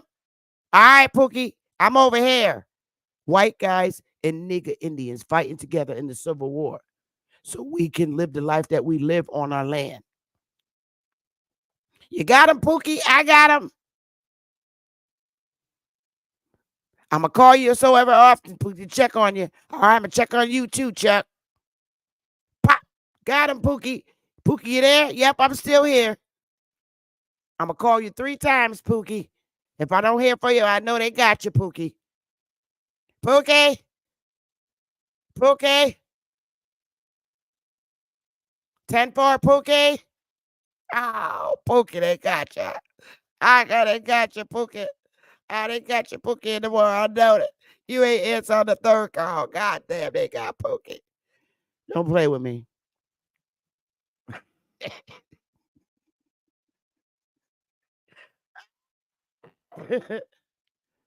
So, that being said, and how I told you how the Cherokee in 1839 went anything prior to 1839, they disregarded and restarted that tribe in Oklahoma with the people they want on it, their white families. So if it's a person with more stronger white features, they restarted that tribe and let their people be the Indians that look more white by adoption, remote degree of blood. So guess what? That's what we did. We're restarting the tribes again, starting with Wire. We named it Wire because we can do that. And then we can call ourselves what the fuck we want. I don't gotta go by no. You gotta be a Cherokee chick. No, the fuck I don't. We Wire, and we're starting our own with the same fucking Indians that been running across these 50 states. We're not just in one state. We just restarting our tribe. We're humble. We're doing it civil, just like the more white looking Cherokee Indians restarted and disregarded all the niggas. So we just restarting ourselves, just like them. And we named ourselves Wire because we like that. We all from the different 50 states. So where we starting one? We just real late and on the scene. We real late. But as a tribe, we have a lot to do. We got to put our history back on the map with our real newspaper, the Copper Color Chronicles. That's all. We just late. We just stopped doing shit that we used to do. We have artists in the tribe. We have great writers in the tribe. We have political minded people in the tribe. So we're gonna talk about it. We could talk about the campaigns in our newspaper. We just stopped doing that. All we got to do is pick up where we left off at, y'all. And that's what we did. So I don't give a fuck about these niggas talking about I'm a 501c3. We a 501c3 tribe. Yeah, we're safe. And we're going to where we put ourselves together like that because we took the lead of the civilized one. We are a civilized tribe. So we're going to do things the right way. We're going to write our newspaper. It's not up to the white man to write about our history in our hoods because as you can see, the media only gives you the stories of Pookie and Ray Ray shooting each other. We got more stories than that. We share about our children in our newspaper, talk about our granny in our newspaper, inform our people of the dangers of different medicines in our newspaper. We got to do that for our people. We cannot continue to count on the white people to do our shit. We're supposed to write about our history. It's not up to them to do it. It's up to us. And there's nothing uncivil about that. We're not causing havoc or war. We got to write our history and stop letting other people write it. We got to fix the lies that were wrote about our history. It only takes us to do that. So we have the talent. So this is why I highly recommend Reestablishing Tribes because all of our people have the talents. We have the artists. We have the spiritual medicine folks. We have all that. So now we got to put our history back in the paper. Otherwise, people that don't look like us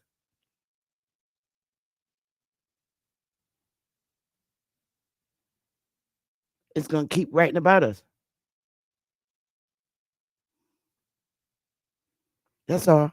And we're going to be civil about it. I don't want war. Fuck no. I love this country. We don't got to love everybody in it, but I love my damn country. And I like the idea of being able to live in this country and freely and do what I want to, because guess who's going to protect us so that we can live the life we want to live on our goddamn land? There it is, right there. So, everybody don't see shit the way I do. Everybody want to go for their land, and I get that. I will never tell nobody not to go for your ancestral land. But right now, we good. Everybody got different approaches about putting our history back into its perspective. My way, I don't want no war. I like being protected by my sons and daughter that serves in the armies. So I'm a civil motherfucker. Call me a Yankee girl all you want. Yeah, my family's from South Kakalaki. Yeah, we are. But my family also fought on both sides. The Confederate, because we had some Confederate niggas in South Kakalaki. And guess what? They emigrated to the North in 1929.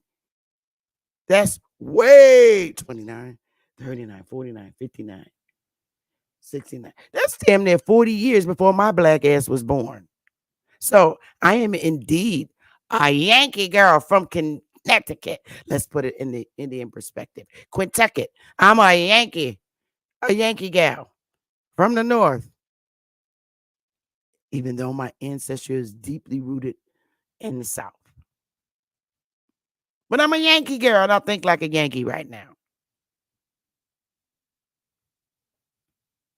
Make all the jokes and funny you want about me. But the beautiful part about it, we have people that have come together and we all see the same way. That's what it's about. You have to, when you're establishing your tribe, if you think arrogantly, you're going to get arrogant people to join you and say, no, I want more fucking. Okay, do that. Go for it. Good luck. Not stopping nobody from going after their ancestral land. Everybody do things different. So when you're formulating your tribe, you get people with like minds to come together. I looked how a lot of these tribes are reestablished, and I feel this is the safest way. That's why I went this route. I like it. It's fun because establishing as a 501c3 tribe, you get your reputation like that. It's all about community work, and we're supposed to be helping the community. Right now, my role is to educate. Call me a 30-day Indian, but honey, we've been going since 2021. And I'm chief for a reason, not because I call all the shots, because of the interest and what I like doing. I love, what are my strong points? Organizing. I'm very organized. Genealogy. I love research. Law. I love research and law. I love reading government documents.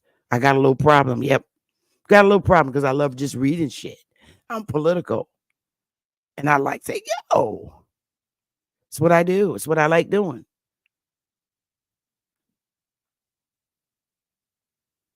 And I'm going to continue. Damn. Almost 2 hours, you guys. Smash the like button. Hey, I'm going to open up. Do you guys want to hear how it went when that sister, I never seen her before, but she is just comical. I really liked her. And I wish I was able to talk to her. Her name is Miss Thangs. Do you guys want me to play that part that was on Smoke Signals channel where the girl who is, okay, I don't know if she's American, but she sounds like I think she is a Negro woman. She says she's from Chicago. But she jumped up on the panel and said that she was she wants communism for our country. And ooh, honey, Hawk School, you got to be careful. There are trigger words that you could do. And Hawk School, I was laughing so hard. I was uncontrollably laughing. And I hope she happens to pop around and have that conversation with me because she was funny. And I'm going to open the panel after we see this little part because it's only 2 hours in. So let me go and look for this part in the segment because, Smoke segments are long. So I'm gonna go find to that point when she came on and just let us listen to it, and we can all laugh. Root word, he's funny as fuck. Okay, they were all on there. I had a good time. I really did. Cuddy was on there. He was funny. They just funny.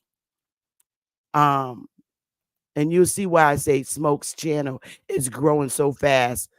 And we know when Bap's not on, when Cuddy's not on, when Chief's not on, we go over there and just look. Yeah. Let me go get it up. Okay, Smoke, where are you? Smoke signal. I'll play some music until I find it, and then we'll listen to it. So hang on, y'all. Get your little coffee or whatever. Let me see who we gonna play. We'll play her.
Okay, so I found it, and here we go, y'all. I'm a share screen.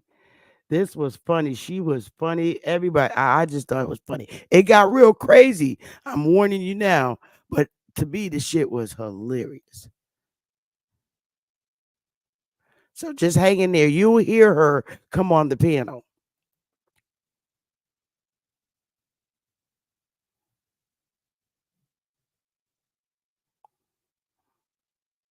Try. That's just an executive order. It wasn't law. But it until they lifted it. Or no, you can contest it. Any executive order can be contested. Can y'all hear that? Okay. Only people that can give me a 1. Literally pass law is Congress. So I understand it. I'm just saying, is it still going right now? That executive order that he passed. I'm sorry. I understand that only Congress can pass laws. I'm saying that after he said remove it, did anybody ever go back and correct it? But they didn't remove it, because when I got my mom's, birth certificate, she's still alive. It's still Negro. Still got Negro on it. And my grandmother's death certificate still got colored on it, and her birth certificate. I don't think he removed it from documents like that. I think he removed it from laws. You mean like being put on applications and shit? No, like laws. Laws. Federal laws. It said when I here was she I go. read Her it, didn't name say is nothing Miss about like Thang. your identification date. It said federal remove. Okay, she's on there. Her avatar is the flag, and it's called her name is Miss Things. She's funny. Just listen, y'all. The term Negro and Oriental from federal laws. No, you can't do that. You can't do that. Once Congress passed law, it's law. You can't go back and change words in laws that were passed by Congress. You can't do that. Just like, all right, say like the court system, the Congress passed the law, right? And Negro was in it. You can't go back and insert African American in it. That's something you can't do. From what I read, it sounded like that's what he did. That's what I'm saying. Oh, and listen, that's gonna be a real problem. Well, you can amend it, Sachi, but the bottom line is that if anything, it's called like a writ of prohibition. You can do a writ of prohibition to the Supreme Court. Anything that Congress, that legislation that passed that violated people's constitutional rights, you can put it to the Supreme Court, just like the thing with the abortion thing or whatever, where they overturn that. Yeah. See what I'm saying? You can actually do that and change that up and get it removed. You know what I'm saying? That's about the most you can do. But the thing is about the executive orders that Biden had put out, Congress never passed them. They never wrote that. They never wrote that in law. Hey yo, hey, can I cut in real quick and actually commit a cardinal sin? What is that? Address that comment. I'm sorry. Address that comment that you put up, Smoke. You say, I like a lot of y'all because for the most part, we all FBA, but half of y'all are stupid when it comes to this Indian Negro thing, and that come from FBA origin. Look, FBA origin, man, you're more than welcome to hit these panels, share with us, the nuances that you know what I'm saying, that you feel like that we're missing here and there. And we can also interject some things that we feel like FBA definitely not hitting on. So I'm sure the way you look at us, we look vice versa, and we appreciate you being here. Come on up and share. Go ahead. I'm sorry about that. We the stupid ones, but even his leaders admit.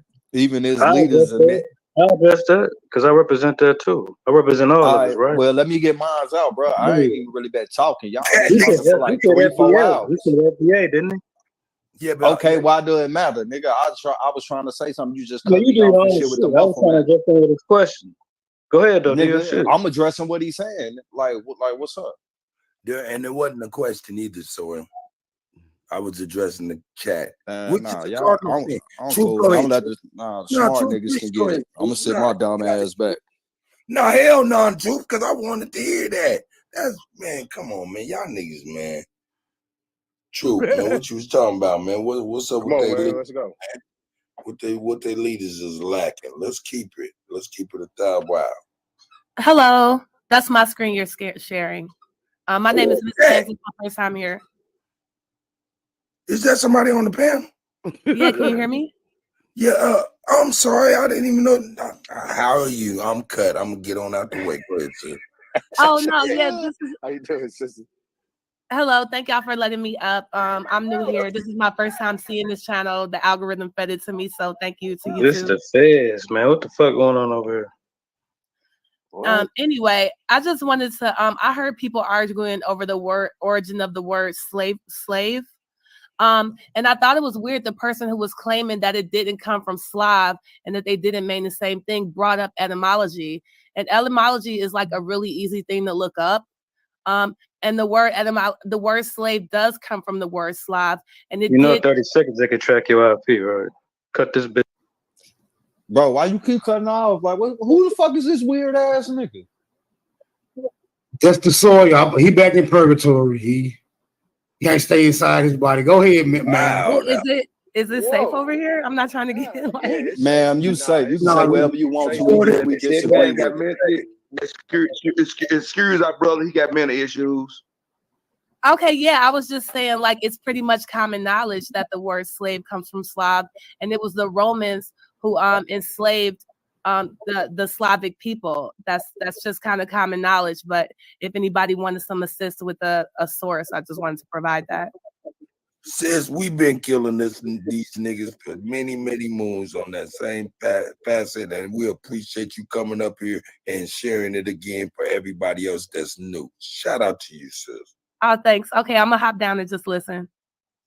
You said you felt the algorithm because I did share. I told you, Smoke, you better get that video stick up because your algorithm. You can stay up, sister.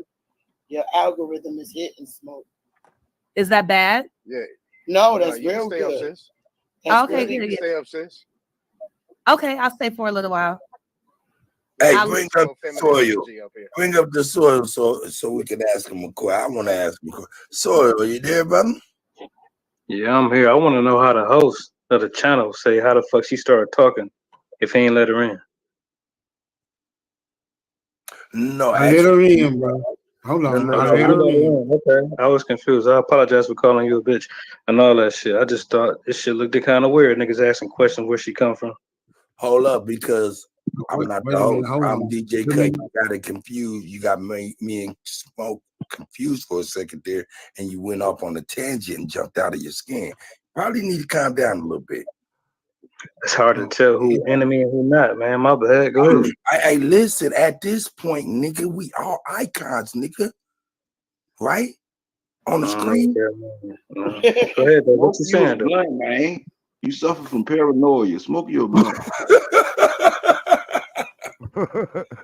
Yeah, I'm like, man, hey, man, shout out to Well, you, what man. you saying, though, man? Look, what you asked me a question for, man? What up? What state are you from, sister? Oh, I'm sorry, guys. No, I just was wondering why my man was so hyperactive, tripping and stuff. But he explained it. He thought I was Smoke or something. Yeah, I thought he was you. He sounded confused. Like, how she get up here? I'm like, what the fuck going on? Yeah, you probably should have let shit play out a little bit longer. You probably would have got that without none Y'all of let some of that shit play out. That's kind of crazy. So that's what I'm saying. You know what I'm saying? You know what I'm saying? Stay in your skin, youngin'. What old boy say? Yeah. Hey, let me ask you a question. Do you think we too comfortable? As a people, do I think we too comfortable? Yeah. Of course, young man, no doubt. And I don't mean to call you young man as if I'm just old. No, it's okay. I get you, but I'm just saying though. Do you think we are? You said we are too comfortable, right? Oh yeah. So hold up. Not once we feel uncomfortable. Hold up. Let me go ahead and explain what I mean. Look, even us on this panel is comfortable. People that are listening to us is comfortable to agree to a degree. The people that don't even know half the shit we be even speaking on, those people head in the sand. You know what I'm talking about? They don't even have no clue as to what's going on, period. So yeah, do I think we're comfortable? I'm sure we all are comfortable to some degree at this point. But to some degree or every degree. Yeah, I'm sorry. I said to some degree or every degree. Or every degree? Yeah, like let's make it simple. Food, water, shelter. I mean, I wouldn't say every degree. If we were all good on every degree, we wouldn't be here. I didn't say good. I said comfortable. Oh, comfortable. I mean, if we was all comfortable in every degree, we wouldn't even be here. There wouldn't be no. The main things that we need for life, are we comfortable with not providing for ourselves doing? I'm sorry. Say that one more time. I'm sorry about that. Food, shelter, water. Are we comfortable not being in charge of providing that for ourselves? Are we comfortable not providing that stuff for not being in charge of providing it for ourselves? Most definitely, I would say so. All right, bet. So that's already the main three part. That's the main shit for basic life, right? Now, what about usurps and everything else? We comfortable all the fucking way around. Man, I agree with you, young man. Hey, I'm over here. Hey, you talking in my wheelhouse. Go ahead. I just want to know why you got panel Tourette's. I just got no bullshit Tourette's. That's all. I mean, look, I can dig it. There's a way to do it. I just be short. Look, check it out, right? I want you to peep me, right? I'm not trying to act crazy and shit. She jumped up, niggas like, who is this? And I said, that's the feds. Niggas like, chill out, nigga. If y'all asking who the fuck is this talking, y'all all acting surprised. I'm like, this is the motherfucking feds. I'm giving you the countdown, and y'all niggas acting goofy. Like, you know, at some point, I'm like, what the fuck going on? You see? But hold on. You said chill out. Sachi, hold on. Y'all know how good he do. Y'all didn't say who was that. I asked, sir. Me, singular. So were you? Hold on, wait. Did everybody else know who she was? Nobody even asked. I asked, who was that? I'm asking the question. I'm asking the panel. Did anybody else know who she was? From this point, I'm gonna let Sachi get it from here. Go ahead, Sachi. Now, in the entire scenario, when you heard the reply, hold on, did it ever infer to you that the other people might know something that you don't? Yes. So why did you hold on? So why did you hold on to play it out to see what? No, I'm just saying that I can't tell you how to move because you're a grown man. But me, I'm telling you what I would have did. Me as a man, when I heard hold on, I was like, okay. I'm just asking a simple question, man. Did anybody know who she was? Yes or no? It didn't really matter. It didn't really matter. Look, check this out. To be honest with you, just answer the question. Listen, people. I'm not trying to argue. No. Everybody knows who she was. Hey. Listen.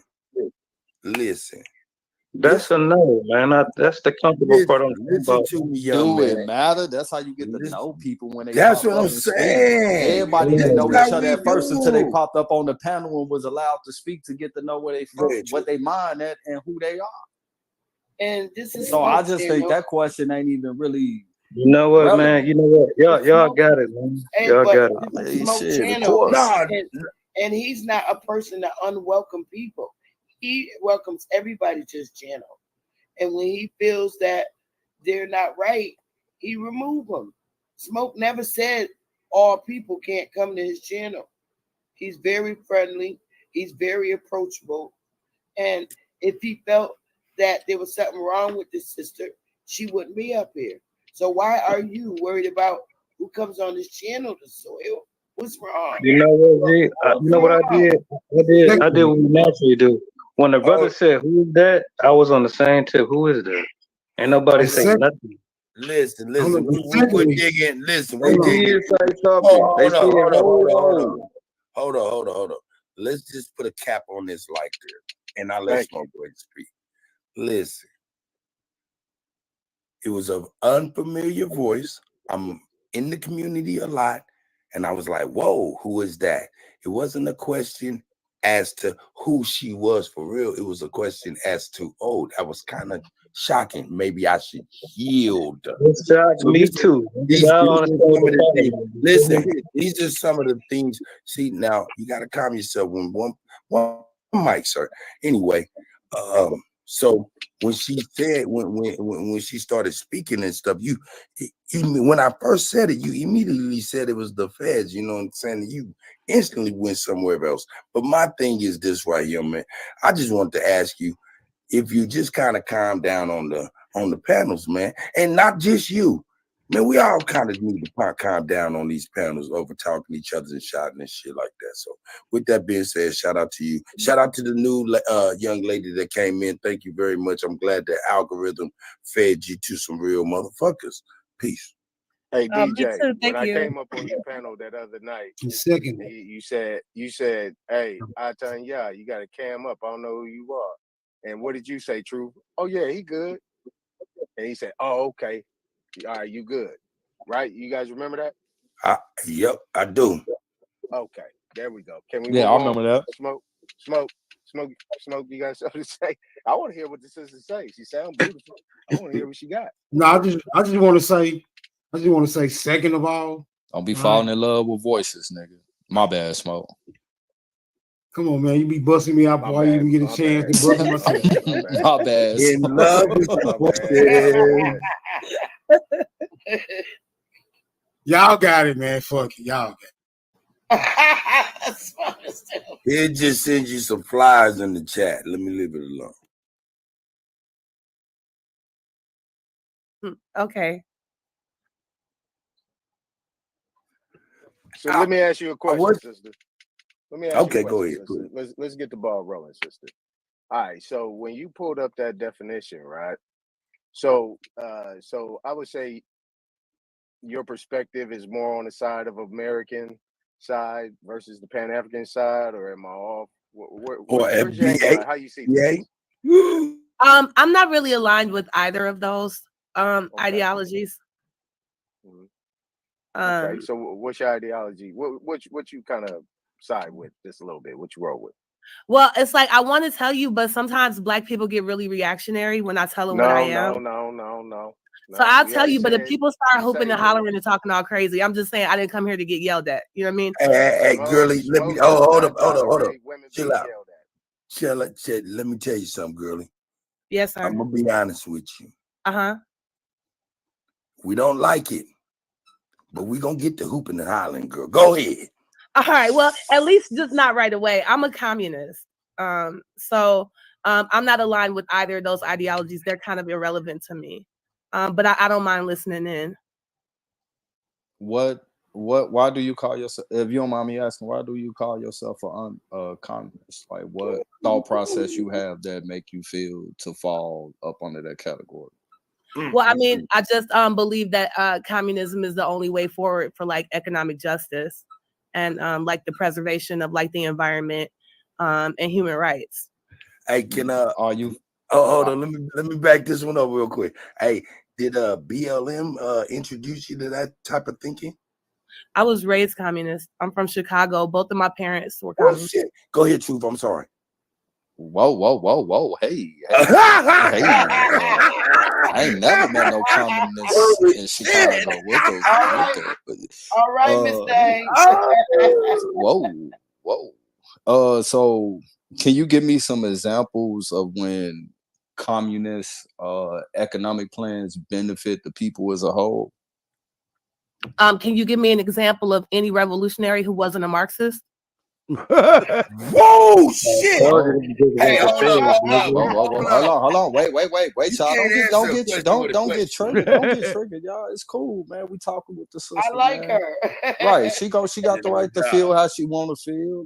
All I'm asking is, can I get in? Because you said that you feel like that's the only way to economic freedom. So I'm asking you, is there an economic example? Justice? Yeah, economic justice. Can you give me an example of one time where that actually worked and the people benefited and got economic justice from communist system? Well, I mean, the labor unions in general, right, are a workers' movement, right? So all labor policy meant to progress the rights of the workers, right, has benefited Black people, and that's communist ideology. All of the people who are Pan-Africanists, every single Pan-Africanist was a Marxist, because Marx is the economist who created a pattern people could follow to free themselves from imperialism. And so it's not so much, can I give you an example? I doubt that you could give me an example of any progress that's been made on behalf of the people that wasn't rooted in Marxist theory. Right.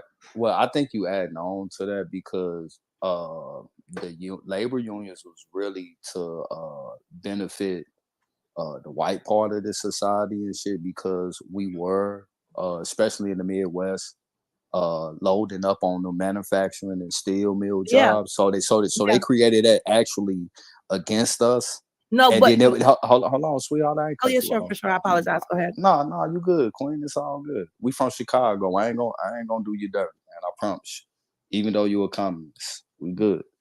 But you said the labor union and all of that, well, that was actually against us. Like we really started getting into that the way that we are now until like the latter part, but that was actually created to go against us. And then when I'm looking at the Soviet Union, which moved on that plan up on the Stalin and who was the other guy? I can't remember his name offhand. I don't want to say his name, but it was two people from that region that had a communist system. And yeah, Lenin, man, them people was fucking starving to death. And as far as revolution, Fred Hampton wasn't no Marxist. All right, I didn't want to interrupt you, but I didn't want you to throw out like so many ideas that it's like I was trying to hit all the ideas that you hit. Right? That's all, baby. Okay, so were the labor unions racist? Yes, most of them were, but Black people still benefited from the labor movement, even though it was exclusionary. And the thing about politics is it's it excluded them and it benefited them. Did we benefit from slavery? No. Hold up. Hey, well, hold up. She said something on the line of Troops questioning and stuff. I want him to be able to unpack this stuff. So I'll give you an example, right? I just want to. So, like, politics aren't simple, they're complicated, right? One example of how the labor movement benefited Black people, even though they were excluded by the movement, was like the establishment of a minimum wage or the establishment of like worker safety standards. Like, Black people still benefited from this because Black people still do a lot of those types of labor. So even though they were excluded from those movements, they also benefited from them. Okay. So I'm gonna have to respectfully disagree with that, because anytime it's the labor union is, the union is just not for all working class. They all got their own specific sections. So when a specific sector that has a union march and protest is strictly for that sector, like it'll be for the nurses or the teachers union, et cetera, et cetera, et cetera. So it never benefited the whole. It was just mainly dealing with that specific job description that they was marching for. But I mean, I'm looking at it right now. Like, my mom is a part of the union for the Chicago public school system, but I remember they had all the Chicago public school workers and shit out there marching and protesting for the teachers union, and they got what they want. But literally, like 6 months later, the department that my mother was in and shit, all of them damn near got fired and replaced by low-paying immigrant workers and shit, and them motherfuckers didn't march or shit. So once again, I don't know who taught you this, or where you learned this from, but the labor unions was not really meant for us. It's just the illusion of inclusion, just like with the civil rights, on why you see us a part of it now and shit like that. And I don't really think that even line up with a communist system as well either. That's more of like what's the word I can use? I don't want to put the wrong word on it, but that's definitely not a communist system. It definitely wasn't for us, even though, yeah, we are a part of it now and shit. And a lot of times that shit don't benefit, because I seen whole plants shut down up by Rockford. You know where Rockford at Belvedere, all the Chrysler plants and everything. All them motherfuckers was unions. They shut the whole thing down. All them people lost their jobs. Let her respond. So yeah, I don't disagree with that. I haven't said that unions are Superman and they can fix every problem and nothing bad will ever happen once people join a union. But other workers do benefit from the work of unions. Like the truckers union is probably the most powerful union, but the airline attendants recently had some gains last year that they impact the whole industry. So teachers are one of the biggest labor forces in the country. When their wages go up, other wages follow them. Like everybody benefits from the strides of unions, but unions are weak right now. Like they're not as strong as they could be. So some of the problems that you're listing, like what happened with Chrysler, it would be better if the unions were stronger. But I mean, they're only as good as people make them. And if you're suggesting that labor unions are somehow not communist, I'm not sure who taught you that, since we want to use that type of language, or where you learned that from, respectfully. Well, I mean, yeah, no, we good. We ain't beating up on each other. We just having discussions, sweetheart. That's it. So No, I feel you, but when you get to the whole, I don't know who taught you that, it's a little condescending. my bad. I'll refrain from saying statements like that. You know, Okay, me too. respect. You feel me? But yeah, once again, though, the labor unions won for us, and they was able to thrive like that until certain laws passed where, you know, technically it was illegal to exclude people, other citizens up out of them, especially if they work in them type of jobs too. So that's the only reason why we was able to even start getting into the labor unions. And communist is supposed to be for the people as a whole. The labor union do not represent the labor force in America as a whole. So that's technically, you know, it can't be looked at as a communist system unless this union represent all workforce all over. And we know that there's at least half of the working population that is, at least, I think it's more than that, but I'm willing to say half of the working population is not part of any type of labor union whatsoever. It's only specific in certain industries, like the airline, you know, the automakers, the pipers, construction, you know, certain things like that. But it's so many other labor forces that's not a part of that. And even sometimes when they try to form one and shit, you know, the company has shut the whole fucking company. I'd be like, fuck that shit. I totally agree. You know, my work as a communist is to educate people about unions. That's our primary goal, is to get more people involved in unions and to understand the importance of unions. For those of us on the left, the end of union power in this country actually ended with the election of Ronald Reagan as president. And wages have gone down steadily since then. Wealth has gone down steadily since then. Home ownership has gone down steadily since then. Pretty much every single measure of quality of life has gone down since the unions lost power. So it would be my goal not to say the unions haven't solved every problem, because as you mentioned, half of all workers aren't in the union. If you didn't know that statistic, that's actually a pretty good guess. But it's not just that it only happened then. There have always been Black communists and socialists in this country. I just read a really good book for people who like to read about a Black communist named Ben Fletcher. It's called The Life and Times of Black Wobbly, and it talks about his impact on the American labor movement and how important Black participation is in that movement. Right. Okay. I just ask one more thing. Hold on. Let me just say one more thing, and I'm gonna be done. I got one question after this. You know what I'm saying? I just gotta make you know, I just want to respond to something that she said about in my opinion, and you know, this is just my opinion from looking at it. Damn, I think I got it. It was something that she said about the labor union over the years. It said that the wages have gone down. Damn, I forgot, man. Y'all got it. She said since Ronald Reagan, the labor wages have been going down. The home ownership has been going down. Right, and it's due to the lack of the power of the unions. Well, based on from what I see and shit, the union have actually gotten much larger since Ronald Reagan.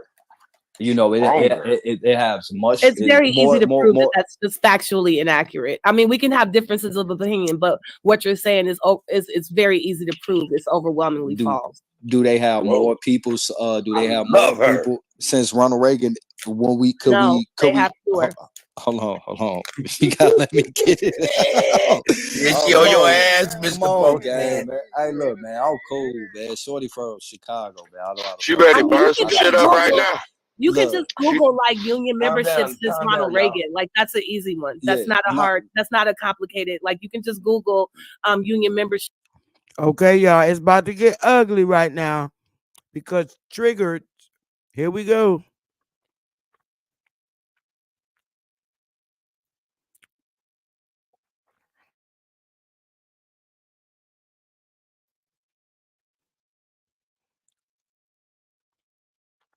Over time, and I'm sure a bunch of graphs will come up. Okay, Yeah. let me ask you something. Is there more union members now than it was before Ronald Reagan? No. You sure about that? I mean, there's probably more people, but there's not more workers. There's not, the unions aren't bigger. Yeah, I'm pretty sure about that. Are there newer union sectors since Ronald Reagan? Like, I mean, like pipe Googled fitting, welding, carpentry, construction. Yeah. It falls off mostly in construction. Because you have the auto industry.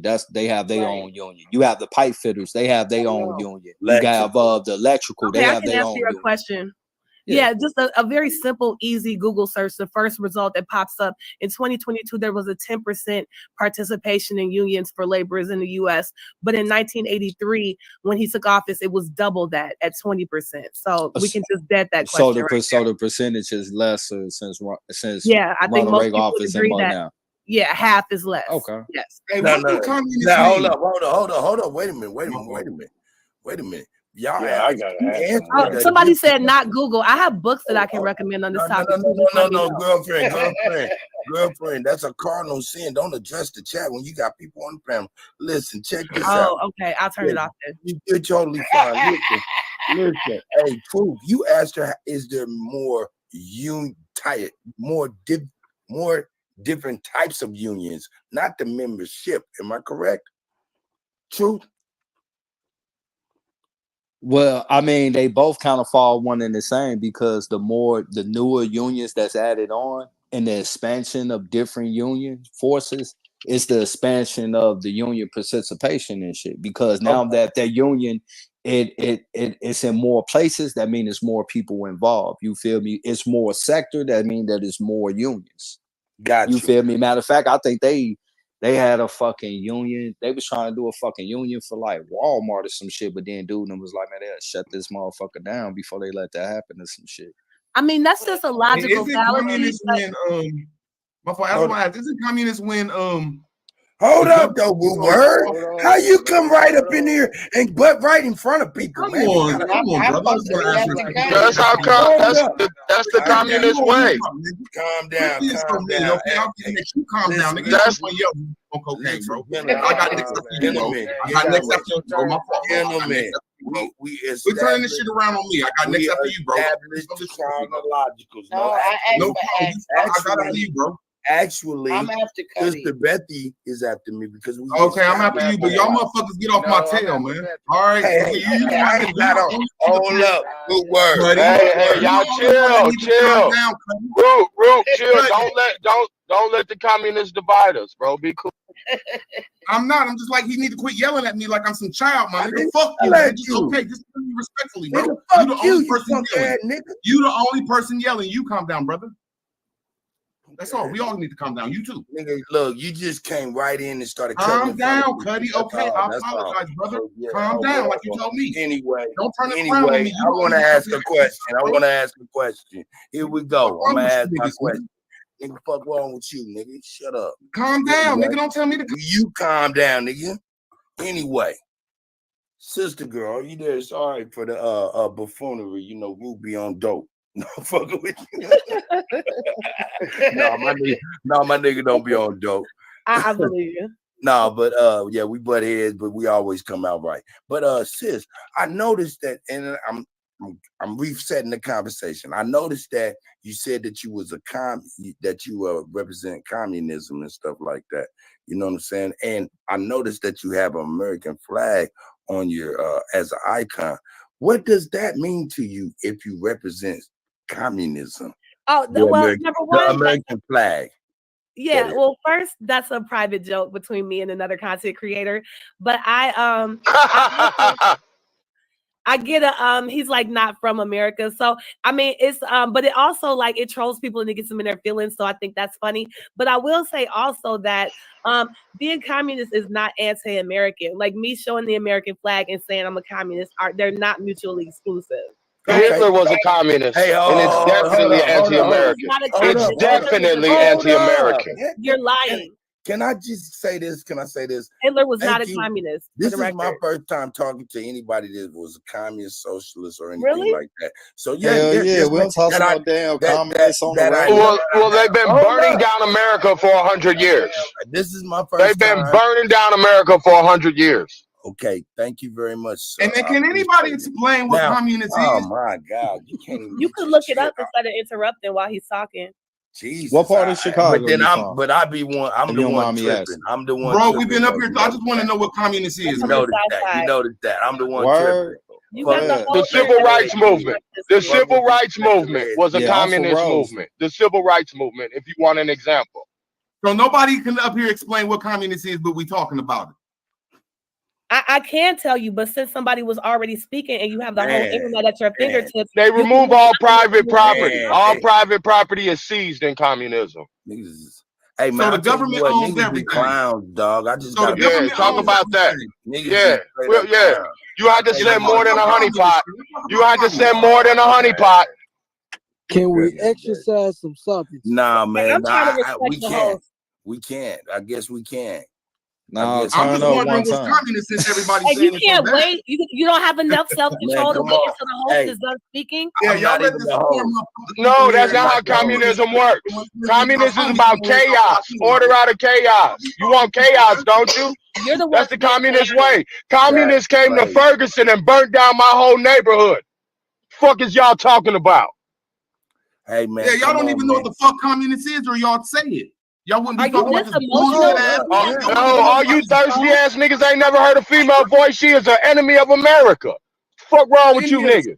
Hey man, you need to calm the fuck down and let niggas establish what the fuck we do. Nah, only thing y'all hate is Moors and black people, my nigga. Hold up, man. We gotta learn what the fuck You don't even know what communist means. Hold up. You don't even know what communist means. You fucking ignoramus. You don't even know what the word means, and you won't look it up. And you're telling me let it out. Show your true colors. Show your true colors. Look at this. I will tell you what communist means. Yeah, I know what I'm doing. This nigga taking her temperature. She's a spy and the enemy of America. Nigga, I'm on big Indian business. Take it how you want. You sound like an emotional ass coward. You sound like a communist and won't tell us what communists mean.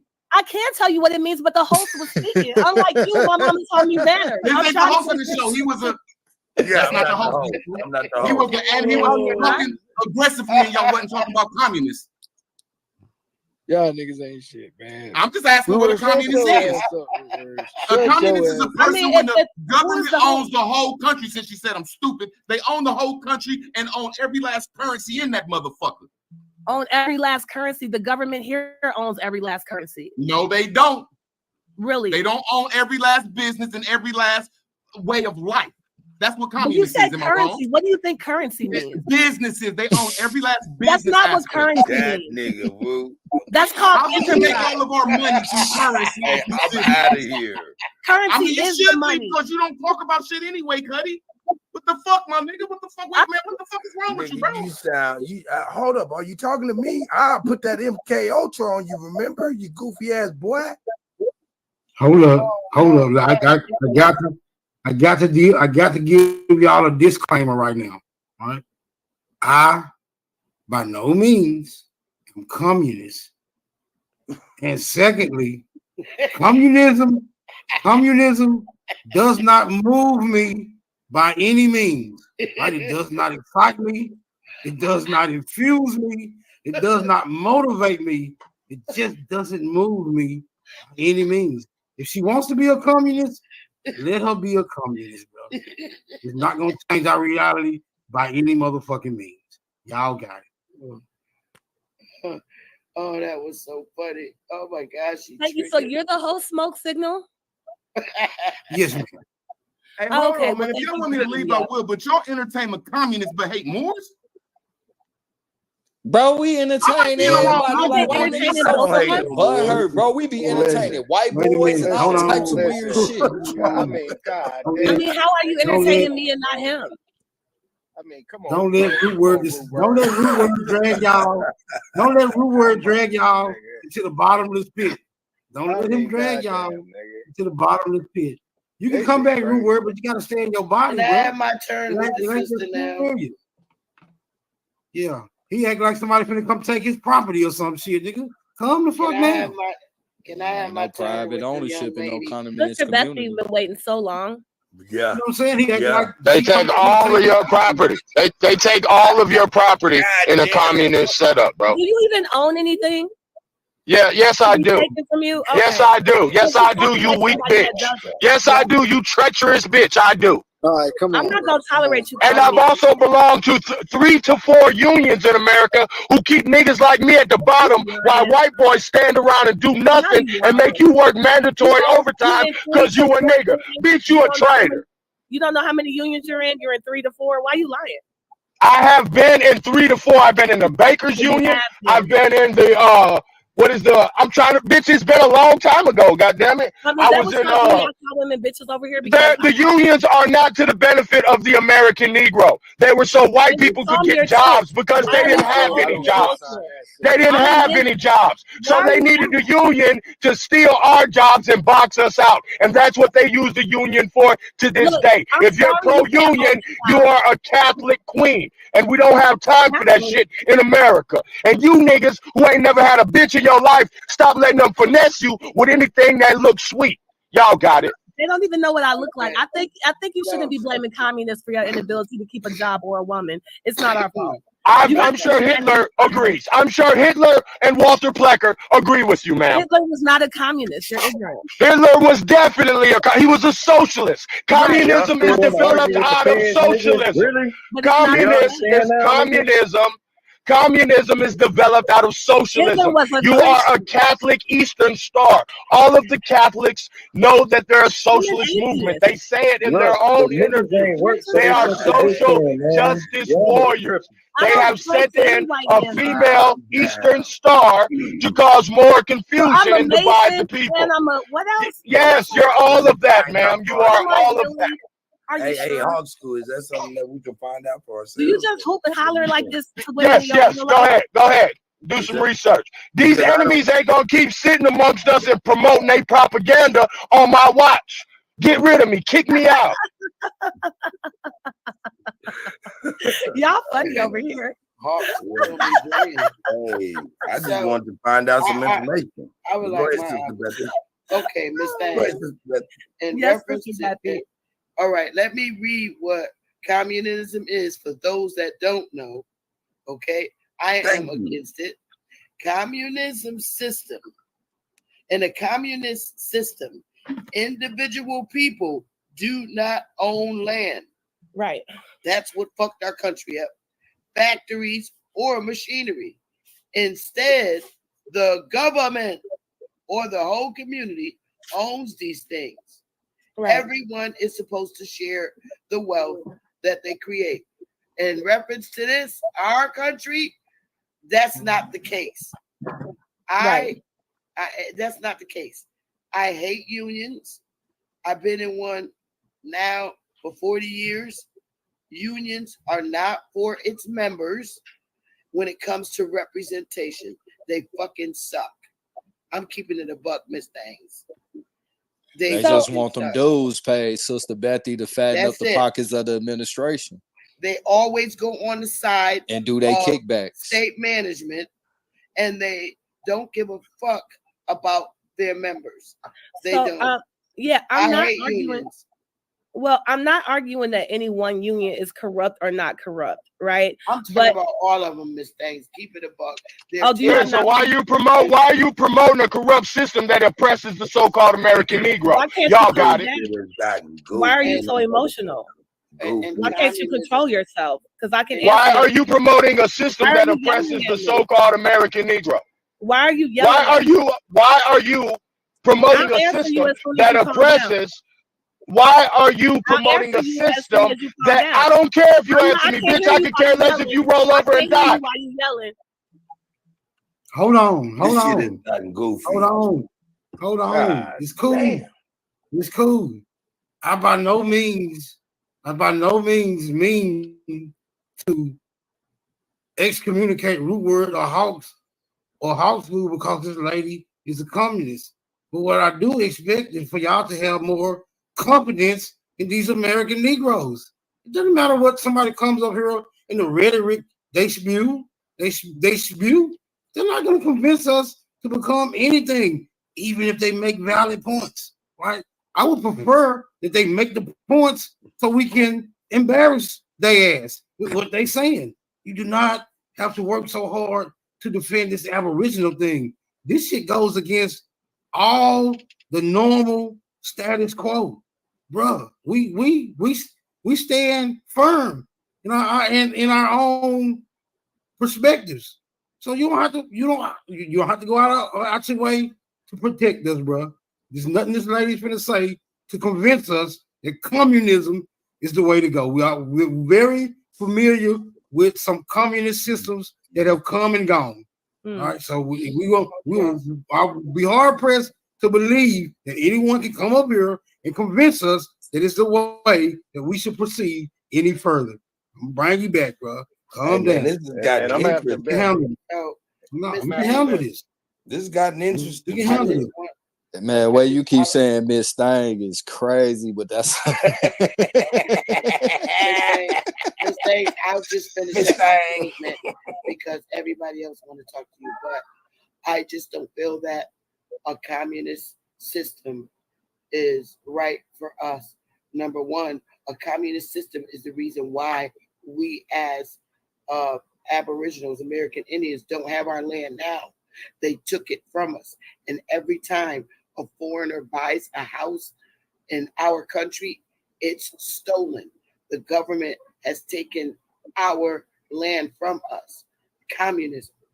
They took it from us to the point. And now, as Aboriginals to this land, I'm coming here with all this. We don't have our land because of a communist system. So I hate it. I don't think that's exactly accurate. Yeah, it is. It is. The government controls this land. Well, you can hear me out. And I am, but they took it from our people. But you got it. You got it. No, I feel you on that. I think there's two different things going on there. It's a false equivalency. So I think that I can understand. Well, I know when they came to Ferguson during the Mike Brown, I know that they burnt down the whole neighborhood. That bus loads of communists. I know firsthand from experience. Busloads of communists, excuse me, no, I'm talking to the panel. Busloads of communists came to Ferguson during the Mike Brown and burnt down our whole neighborhood, spray painted all over our buildings and ran down the value of the property. And now all the people who lived there for years had to sell their property and take a loss. Why? Because of communism. Y'all got it. So look here. Look, I would love to have this discussion. I have asked this man to stop yelling like several times. If that's the type of discourse y'all have, that's fine. Just pretend we're out of protest, bitch. Relax. It's a business in communism. That right we're there. Protesting. We're looting. We're burning shit down. It's a riot.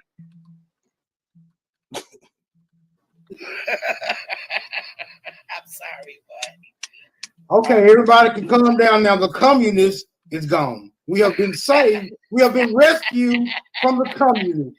What's up, my nigga? Oh, she don't like riots?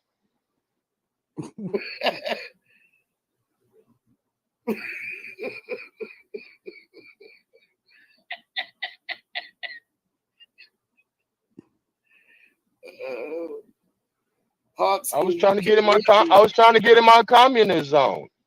Riding, looting, tearing shit up. I had to get vocal. Root Word. I mean, it's a vibe. What was you gonna ask her, Root Word? Even though she's not here. Damn, she left. I would like to hear her Root Word. Man, I'm just like, we ain't got nobody to beat up on. I'm saying I didn't do nothing wrong. I didn't come in hyper. I just it's communist. We understand that goes against free trade. That goes against us making $1,000, $10,000, $100,000, and saying, well, we're going to invest this into a business and try to succeed and do something on our own out the way of government. Communist goes against free trade. That shit is enemy of the state. Yes, terrible. We wanted to get around to it. I mean, we actually wanted to get around to it. I'm pretty sure that no one up here was gonna be overtaken by the communists ready. Oh God.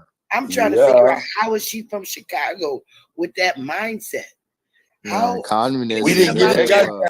They got a headquarters. They got a whole headquarters in Chicago. That's where they bust them in from here to St. Louis. I found their website where they were actually offering these people free bus rides. For anyone who wanted to come to Ferguson and stand in solidarity with the people in Ferguson. But when they got here, all they did was burn up our shit. So you niggas take it how you want. They burnt up my people's shit that I know. Niggas I know are dead because of them. So fuck how any nigga feel about it. Bro, we are not communist sympathizers. We niggas. We are niggas, bro. We are really. We are in full solidarity. We are in complete solidarity with the people. R.I.P. Darren Seals. Niggas love screaming niggas' names, but don't know what the fuck be going on. R.I.P. that man. In St. Louis and Ferguson, we are in full solidarity with the people of these communities, bro. We are not anti-Ferguson or St. Louis by any means, man. Like, don't let the lady come and tear. You know I do this shit for fun, nigga. I'm up here smoking a big back with some diamond sauce in it. Nigga, I ain't never mad, nigga. It reminded me of what Brooke came up here and said earlier. Man, y'all be having these white folks up here disrespecting my people. Like, damn, bro, you think we all support white That's people? a fact. Man, that white motherfucker was up here eating chicken, putting barbecue sauce all on it. Niggas ain't saying shit, bro. That shit disrespectful as fuck, nigga. That shit disrespectful as fuck, bro. What are you talking about? What are you talking about? Bro, that big back, lit back. That big back, motherfucking wet back, lit back. Rob came up here. He got his camera on. He eating chicken, putting hot sauce all on it. And these niggas ain't saying shit. You niggas got pussy, dog. You got to be kidding me. That hold up. Wait a minute. Hold on. I don't want nobody. This is a very delicate matter. Right? This has to be. Did he say did that? You talking about Rob? You talking about Rob Knoxus, the very same character who showed up on Chief Channel with the damn Ku Klux Klan hood. What are we expecting? What are we expecting from Rob Knoxus? Right? Rob Knoxus is a pin cushion in a punching bag. Right? He's a pin cushion in a punching bag. He is no one that we admire. We don't admire Rob Knoxus. I think he knows this all too well. So, of course, he's going to come up swinging as hard and as fast as he can. The problem is, are you being hit and knocked down? I don't know, man. You have to decide. Y'all Hey, got can I take 30 seconds? Just 30 seconds. Just 30 seconds. He was I'm going to say something for 30 seconds. Is a best. Okay. My fault. Cuddy, that's what I got to say to you. I love you, nigga. But anyway, hey, hold on. Hold on. After I'm done, I got you. After I'm done, all I gotta say is communist is what's going on right now to the American dollar, which I don't agree with the American dollar. But if we go to the cryptocurrency, that's gonna be under communist, where we have it's gonna cut us out of a lot of shit. If we go down to that gold standard that's owned by the BRICS, that's a form of communist that's going against this free trade dollar. When anything that's going against this dollar is really communist because it's cutting us out of the business section. So I feel this was a good conversation though, but I digress, man. Hey, look, Woo, listen. Well, first off, you got communism all wrong. Hold on. I'll let you explain it. I'm short and sweet. Woo, before you guys came up, man, I promise you, man, she came up and we kind of lined up, got ourselves in line so we didn't jump this lady. And you know what I'm saying? When you guys came up, just kind of, you know what I'm saying, it just kind of threw a wrinkle, and I was trying to let you know that. But I apologize, and I love you guys as well. Go ahead, my brother. You can answer me. All right, so look, check this out, right? here's, and this is what we've been talking about earlier. We're on YouTube. We're on the panel, and that bitch right there was about to give up the goods. I want to man. Man, go read a fucking book, nigga.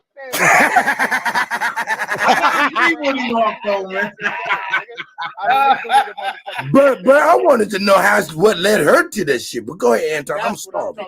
I don't need to read a motherfucker. The Catholic Church led her to it. It's a socialist movement. Man, you need to knock that shit off, man. You think I'll do what the fuck I want, nigga. That's crazy. You need to knock it off, bro. You stepping over other people. Yeah, you see what I'm saying? But you wouldn't tell the white boy to stop making fun of you, nigga, because you a pussy, nigga. Shut the fuck up. A white boy eating chicken and hot sauce don't make fun of black people. White people eat chicken. Yeah, you niggas are idiots, bro. You niggas are idiots, and you niggas are hoes, nigga. You a hoe. You niggas only had a fight in church. Nigga, you probably only had a fight in church with your cousin, and it was a girl, nigga, and she won. Shut your pussy ass up. Man, that shit don't bother me. Tell me what white boy was fighting me. Which one? Which one? You ain't Bro, talking to me. who am I even talking to? I don't even know who I'm talking to. You know you talking to A-Town, bro. You know I ain't, you know what I'm saying? This is what we talking about. I'm just saying about the conversation. The conversation is pretty much basic to me. And I stand, nigga. Fuck that bitch. Fuck communism. Fuck Hitler. Fuck Walter Plecker. And fuck any nigga don't have the nuts to stand up to these people. Because you niggas go to work early, 15 minutes early, sitting in the break room, telling a white man, yes, sir, how was your weekend? Shut the fuck up with all that tough shit on the internet. Look, the bottom line is that when you got somebody out here, somebody that actually is calling herself a communist and she black, we know those are the people that are our traitors. We know that. But we got somebody with a horse's mouth coming up about to explain everything to us, and we got this shit on YouTube and it's recorded. So we get the whole shit out. Bro, this shit is all over YouTube. Goofy ass niggas, other channels. It don't matter. The fuck? Go read a book, nigga. Or you need a bitch to teach you about communism, nigga. You need to man up, nigga. That's your problem. That's the problem with America, nigga. You need to learn something on your own, nigga. We don't worship no goddesses around here, nigga. Ain't no such thing as no goddess, nigga. We don't believe in Ishtar in Indian country, nigga. We don't believe in Ishtar in Indian country, nigga.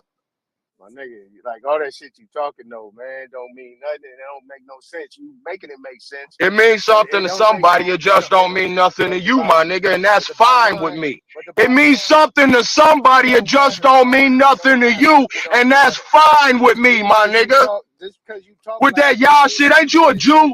Ain't you a secret small hat too, nigga? Don't make me smack that motherfucking yarmulke off your head, nigga. You ain't smacking a motherfucking thing off of me. If you got a yarmulke on your head, you come around me, I'll smack that motherfucker to the floor, nigga. And you know it.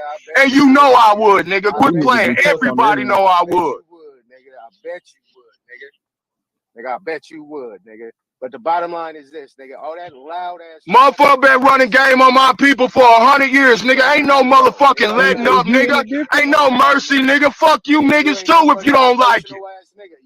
Nigga, I ain't emotional, nigga. I'm a man, nigga. I got more motherfucking energy than you, nigga. I'm a black hole with this melanin shit, nigga. I'm taking your weak ass energy and making it powerful, nigga, and turning it into something else, nigga.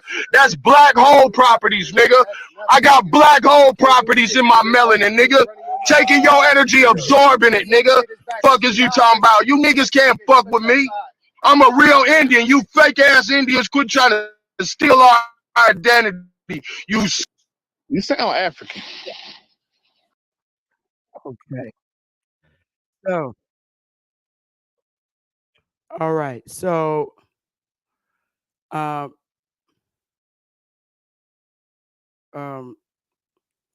that was I stopped it right there because I wanted you to really hear about the dialogue that we was trying to have. And I really want to dialogue one day with Miss Thang without the fighting that was going on in it. But certain things like communism really trigger American Indians, Aboriginals, some to the extreme. It depends on like where you actually lived during the events that took place. Like he said, a busload. Yeah, I remember this when they was burning down Ferguson after the Michael, Brown and all that stuff that was going on. The communists, aka busloads, came there and burnt down. And I remember this shit on the news. Y'all remember this when we first started getting these series of police officers killing, holding on the neck. The young boy Michael Brown that got killed by a RoboCop is what I'm going to say, because he wasn't a police officer. He was for the complex. When all that took place, and then these they call them communists. Now I don't know what you call them. That group, the Antifa group or whatever, they began burning down. They was doing it consistently, burning and looting and all of that, and trying to make society think that it was our people doing it in our hoods when it really wasn't. Remember the people with the umbrellas with Black Lives Matter and stuff, and they were doing all the looting and leaving rocks and bricks in mysterious places so that we could bust windows and stuff. They were leaving that there for our people to burn down neighborhoods, all that shit that was going on. And people were really getting killed. Yeah, crisis actors was doing that during these events. And it just triggered him when you mentioned communism, because that's what communism behavior is, doing that. And these foreigners coming over here, burning down areas in our cities.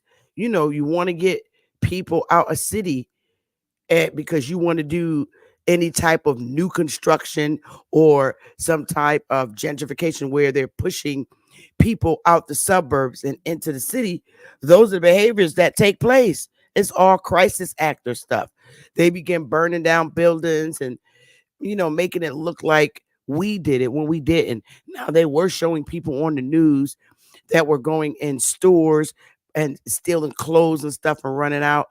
A lot of those were crisis actors. And that's the type of behavior they do when they want to get a specific population out of a community. That's the shit that takes place. And that's communism, because it's allowed. And all those people that were looting and doing that shit, it is lucky. That is a communist type behavior. When a government wants to do something and a specific community, these are the things that they do.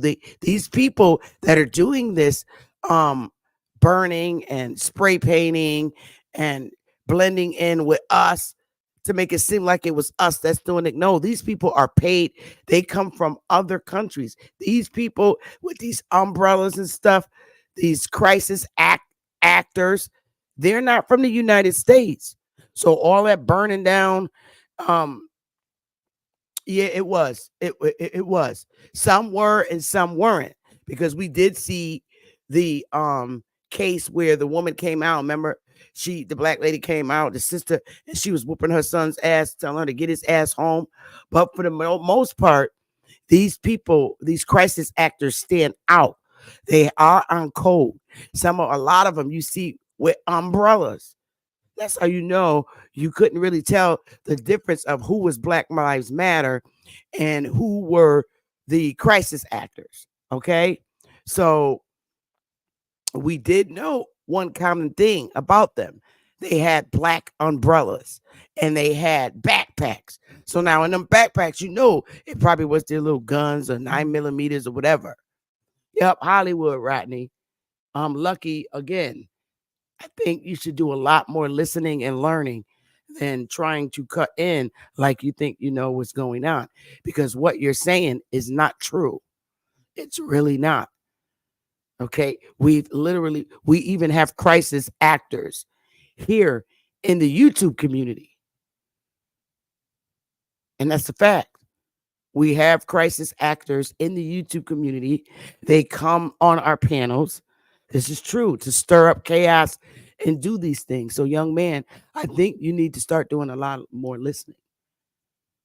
But that's the millennial generation. Some of y'all, just like y'all say, us old heads need to shut down. Well, this old head ain't shutting down because I'm not a boomer.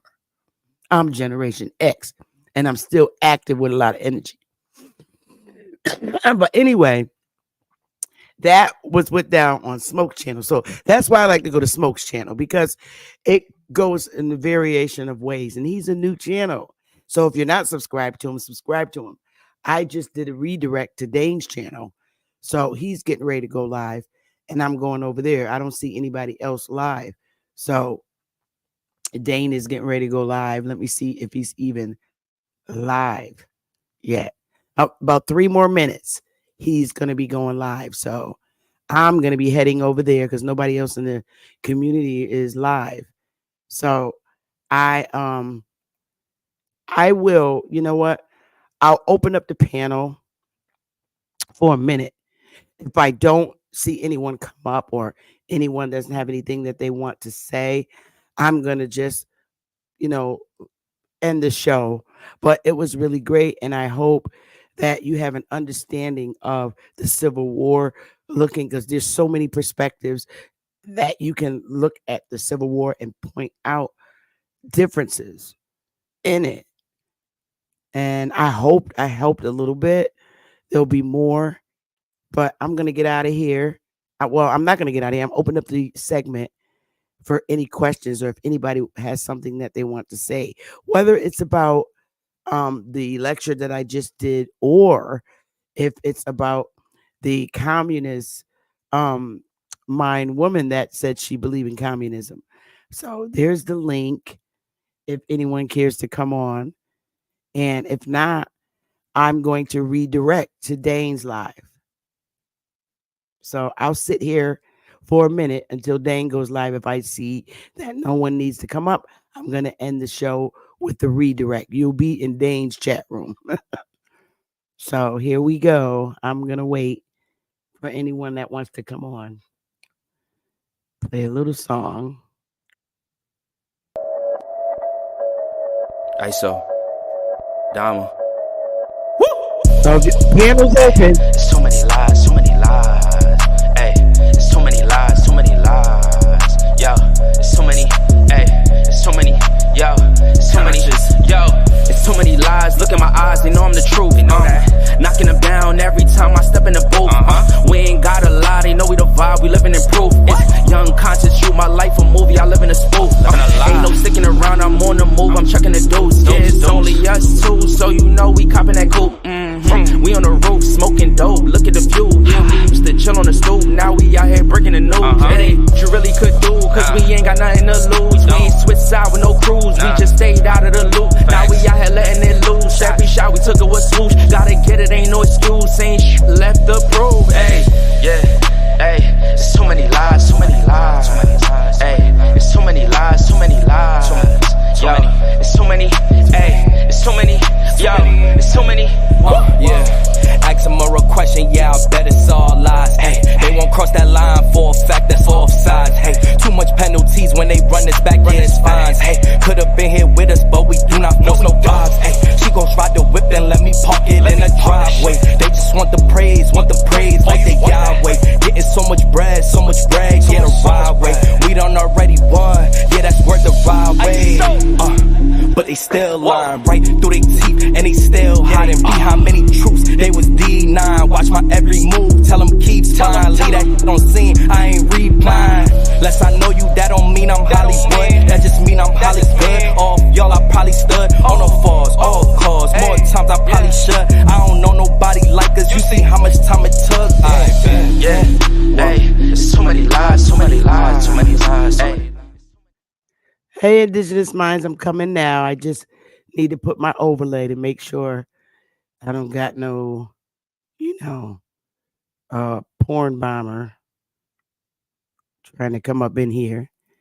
Is that you, Indigenous Minds? Yeah, this is me. I'm here. Oh, hey, so what's good? What's up? I think a lot of people don't really know what communism is, man. I think people need to do a little research, and if you can look back and find out that every revolution was started with communism communism, the manifesto, this country, the civil rights movement was a communist movement. And it's about the inclusion. Like we got tricked because we was fighting for the rights of people coming into this country. Communism is the equal rights for women, is the labor union, is these things. Not saying it's good for us in this country, but who's going to fight against equal rights for women? All of these movements were started by communism. It's not, I don't know about that Black Lives stuff. They also did things to incite things to get people to lift themselves up to fight for revolution and in turn fund them. But for some reason, they backed off the manifesto in 1950s. I got the PDF documents in 1956, Eisenhower. And it's the Communist Party of USA, which is the Democratic Party. It's the same party. They was in there. These people was going to school in London in the 40s. And they was Republican. We had black people running for president in the 40s.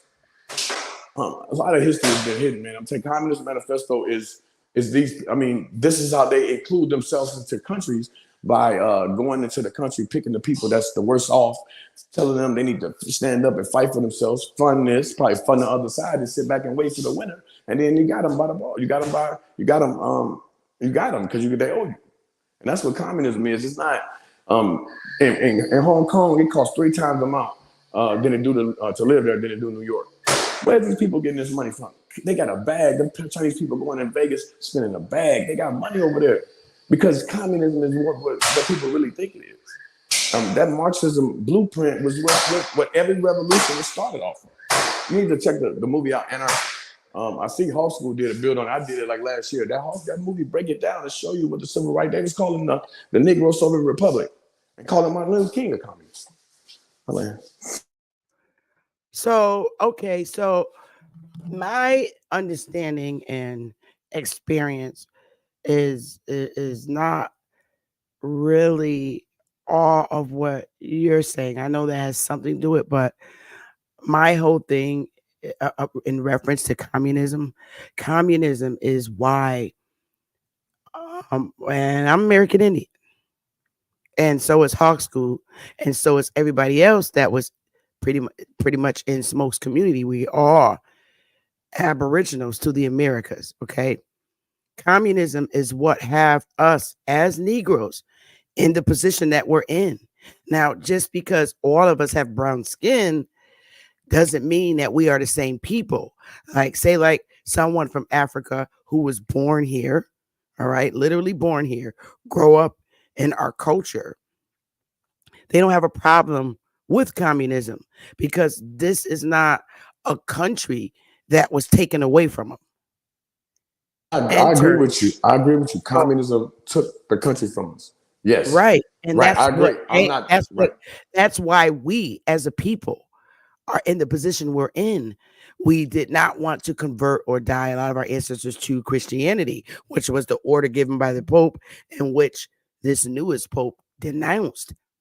This is why we as a people are in the position we're in. We don't have our lands. We don't have our homes. If we had those things, we'd be in a better living situation. Our men, but wait, you got to hear me out, and I'm going to let you have it. Our men don't own homes. We as Aboriginals shouldn't have to buy homes. It's our land. So our land was taken from us in the control of this government. And now you're telling the people of this land, go buy your own house now on your own land. And the house you did had, you was either ran out, burnt out, pushed out, hung, or whatever. So now the Negro man, aka the American Indian, the only Indian, okay, the only American, a real American, because outside of being an American, you are a foreigner. So our land is literally taken by this government with the army to back them up. So now all our men, these Pookie and Ray Rays that everybody hates, cannot buy their own homes because they can't get real good paying jobs nowhere. If they open their business, they don't get a kickstart like foreigners do because the Better Business Bureau, they don't want to give them the loans and all this other stuff. They're in a bad situation to where they cannot take care of their family. This government put drugs in our neighborhoods, and that's what all Pookie knew how to get by, take care of himself and his family when he can. So Communism is not good. And I understand Hawk's temper and his frustration and his anger. I understand it. Maybe he could have been gentle, but sometimes when you're in a different position in your life, that trigger, you know, and I understand what he means. You need to stand up to this because this is why we are where we are. And it is true. It hurts me that our men don't have a leg to stand on their own fucking land. It's wild. And for a foreigner, not from this land, it's easy for them to say, okay, because number one, they fled from their country and came here and joined forces to continue the upkeep of controlling our land and keeping our people in bondage as Indians in our own land. So I will never be one to stand up for communism, but you got it. And just I agree with you. But all so I'm I'm saying, Aboriginal, and I don't know if you're from me too. here. Me too. So also, you got it. You got it. My family from Mississippi, Louisiana. I'm saying I agree with you. All I'm saying is, why you not calling it what it is? Because communism still exists, and the party is still here. Okay, who was in the South? If the Communist Party was in the South, in Louisiana, Alabama, who was down there? Wasn't no Communist Party USA. It was the Democratic Party. So I agree. We never can stand up for communists, but we should be fighting the Democratic Party because that's who they are. Who got their foot on the nigga? Who control us? The Democratic Party. We all live, most of us live in Democratic areas. So it matters, don't matter what the president is. It don't matter what the governor is. It matters what region you're in and your mayor and your council. That's what governs the laws in the place that you live in. I agree with you. Don't fight for communism. All I'm saying is the communism is still here. They just changed their name to the Democratic Party. We know that, and a lot of us are learning that now. They came in like sneaky snakes and deceived us.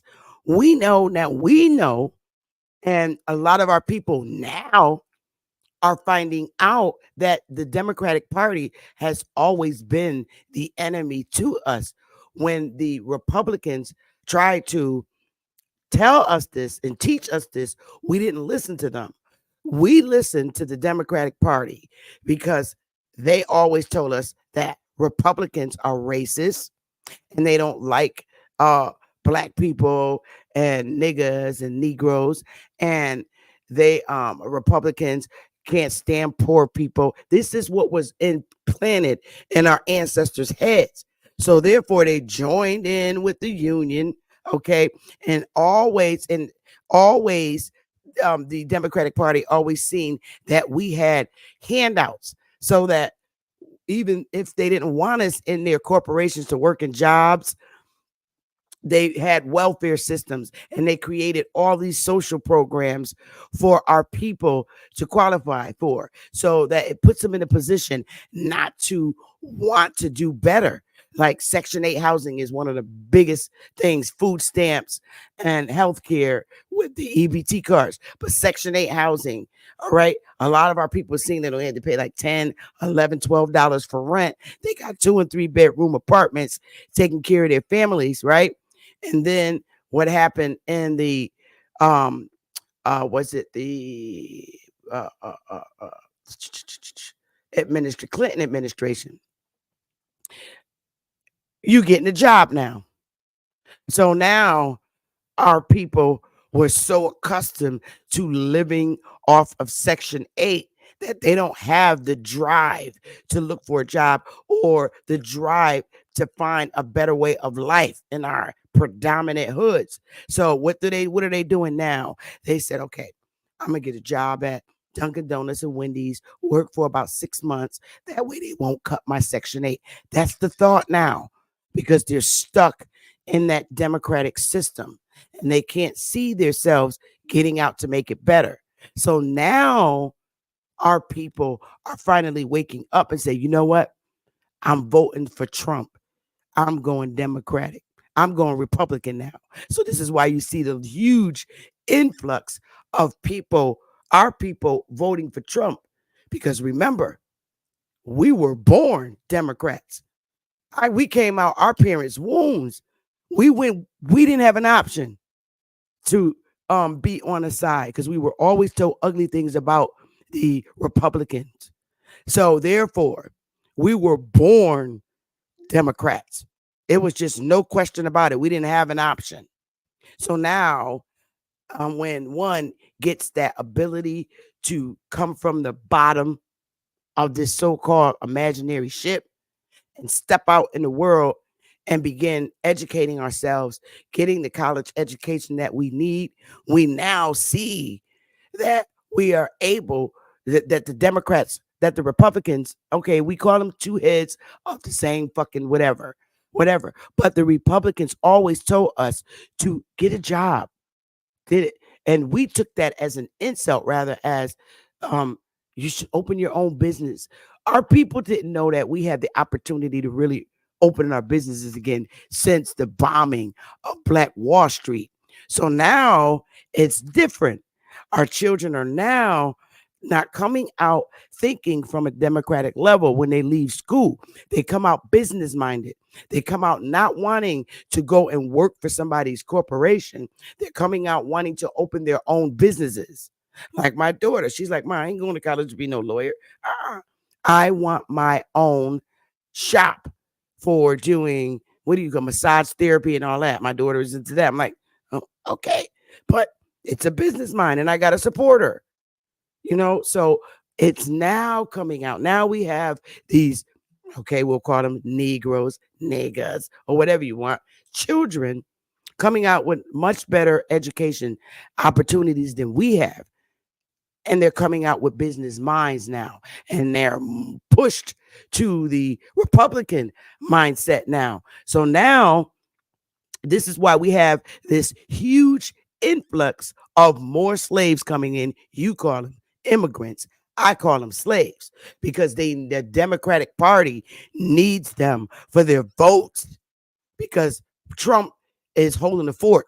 When he got the niggas, he got everybody now because everybody's tired of the Biden administration. I've been left the Democratic Party. I left the Democratic Party in 2008. I said, I'm out. I'm out. Not to say that I'm praising the Republicans because there's good sides of the Republicans and horrible sides. But Democrat, I couldn't see that they were my worst enemy. I could not see the Democratic Party. We really didn't experience the struggles that we had until after the civil rights movement. What it did was, and I think we in a situation where voting for the president don't matter because it really matters in your local community because the laws and policies are going to be affected. Like I'm in a Democratic place, even though it's Indiana, it's Republican. It's Republic because I'm in a Democratic place. So it doesn't really matter about the president, but I think the laws and policies are already set in place to allow people to come into this country and receive economic benefit from it. You wonder why Mexicans, they'll work for anything, and you wonder why they work for anything. And how can they pay their rent working for that? How can they can't make it? It's because they old lady getting all the money from the and they getting $11,000 a month out here. Her old lady under a Democratic administration. But that's the policy. It's the same thing 2.0 because the people that come into this country are classified as Caucasian. There's no classification for a Mexican on the census. Not always, brother. Not always. You don't see those classifications. You're being told that. Unless you are Mexican, show you. They got white. I got three. Not the Mexicans I know. Three Mexican people I know. Their mother and father were born in Mexico, and they got Caucasian on their birth certificate because it's only five. I know. It's only not five. What they got on? Indigenous minds? Nope. They got Latino. It's only Spanish. five. It's only Spanish. five. Listen, not the it's only Latinos I know. It's ethnic. It's a second classification after the 5 classifications on the census. Not only 5. Not the Mexicans I know. So you Sister got to Betty, be careful. if you not look all of them. Indigenous minds. I understand what you're saying, but you gotta. You can't put all the Mexicans in that category because I'm not trying to put them all in because they can put them where they want to. There are some that identify as white, and there are some that do not. Right, they can put you black too, but I'm saying it, they can't put you Latino. because that's not a classification. It's on the no, census, not Latino, not it's either Spanish or non, whatever that is. That's what they check off. if you look on the census right now, how it's 5. it says non Hispanic or whatever. Right. They check the Hispanic one. The Mexicans, I know. So all the Mexicans do not. And let me tell you something. The Mexicans that I be around, they are very furious when you ask them if they are white or they don't like it. They do not like to be caught. They understand who they are. They see themselves as Indians. Some of them are listed as Indians. They get furious if you call them white. They don't like it. I agree, but they like. I don't think they're really picky. Mexicans, they're not. A lot of them are not foreigners. They are literally aboriginals to the Americas. Just they literally are. And do you remember in 2018 when Joe Biden said, was like, he said, it was really weird what he said, because the way he said it, he was like, the white population will be the minority by 2040. He said minority, which is really alarming because they was the majority, and you got to skip these other races up. And I'm saying this to say because they've never been the majority in this country, and they use immigrants to classify them, because on the census, it says to be white, you have to be from the origin of Europe, the Middle East, and North Africa. So these 3 places, so Michael Blackson, these people, they are Caucasian. They're from European countries. Arabs, they're Caucasian. They ain't Indian, they Caucasian, they ain't Arab. It's only 5 They're not from here. Right. But when they bring them in to boost their numbers to control Congress, they let all these immigrants in, they flood the gates like they did before and saying, hey, we the majority. We the majority. Hey, I don't know if you caught my show from the beginning, but that was my whole purpose of showing slavery still exists, and they're still doing the same process. The Democrats. So this is why I could never be a Democrat ever again. I will never. I am a Republican. I will never. And I will never be a Democrat. And I think they took this country and like people just to get them out. Now, we're not saying Trump is rosy, but I like Trump. I personally like Trump. I ain't gonna lie to you. I do too, but I don't believe I personally like him. But I do too. I'm not looking at him as a savior. I just want the Democrats out. I'm tired of their power over our people. That's what I want, in hopes that our people will finally wake up. I will never ever be a Democrat. Ever. And I wish I knew what I knew today 35 years ago. And I really like Trump. I do. And I support him, and I teach our people to vote for him. Even if you don't like him, get these Democrats out. Get them out. We need to let them go. They have been the hell of the Civil War. They've been the hell of everything. Everything. Like when the Republicans, like, is it okay?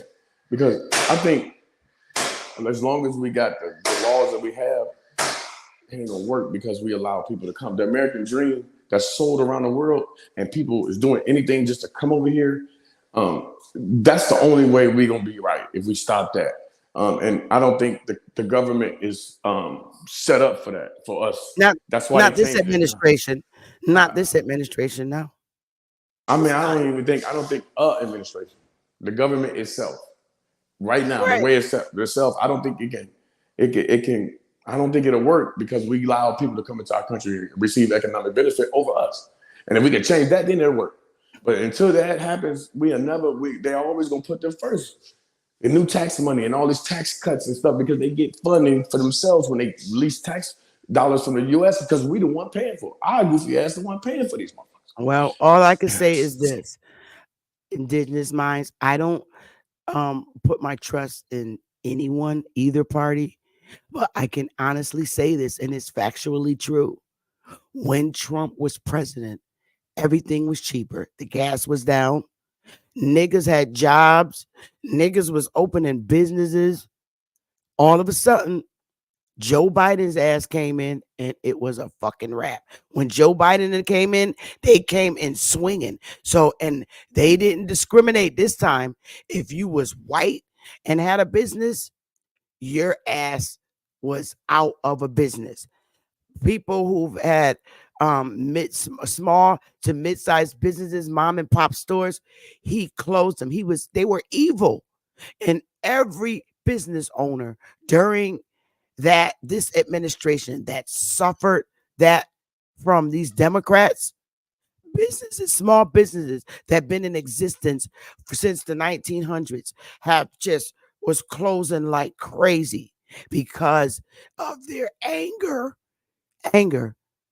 of us being under the Trump administration and having businesses. It didn't matter what your race was. When the Democrats came in swinging, closing everything down, shutting everything down. The Democrats did that. And you know what they did?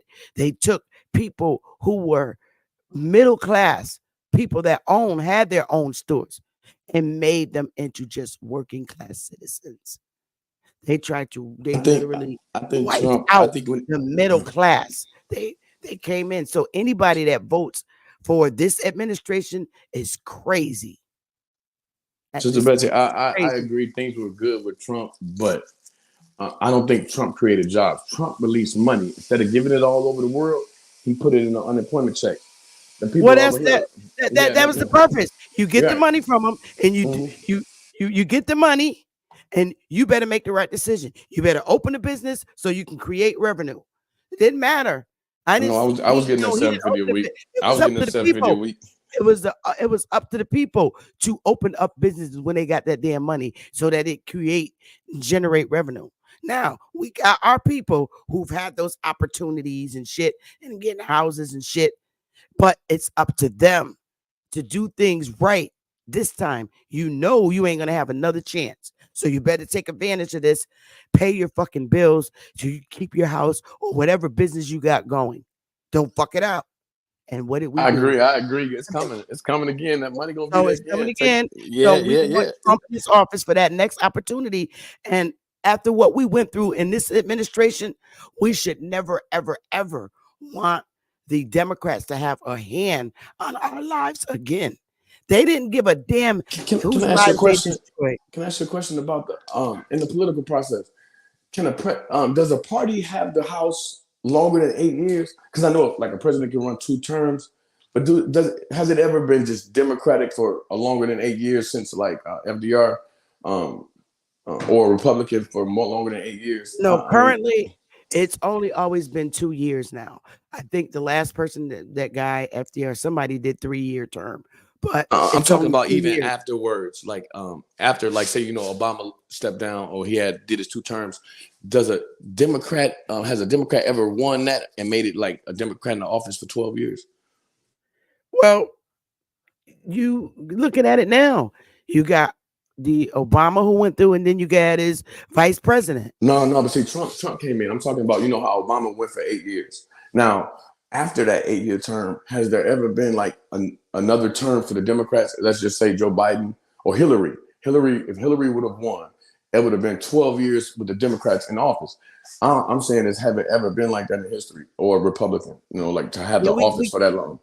We have to look back. You could just list all the presidents and list them by party, and that it gives you their terms and how long, but I'm not sure.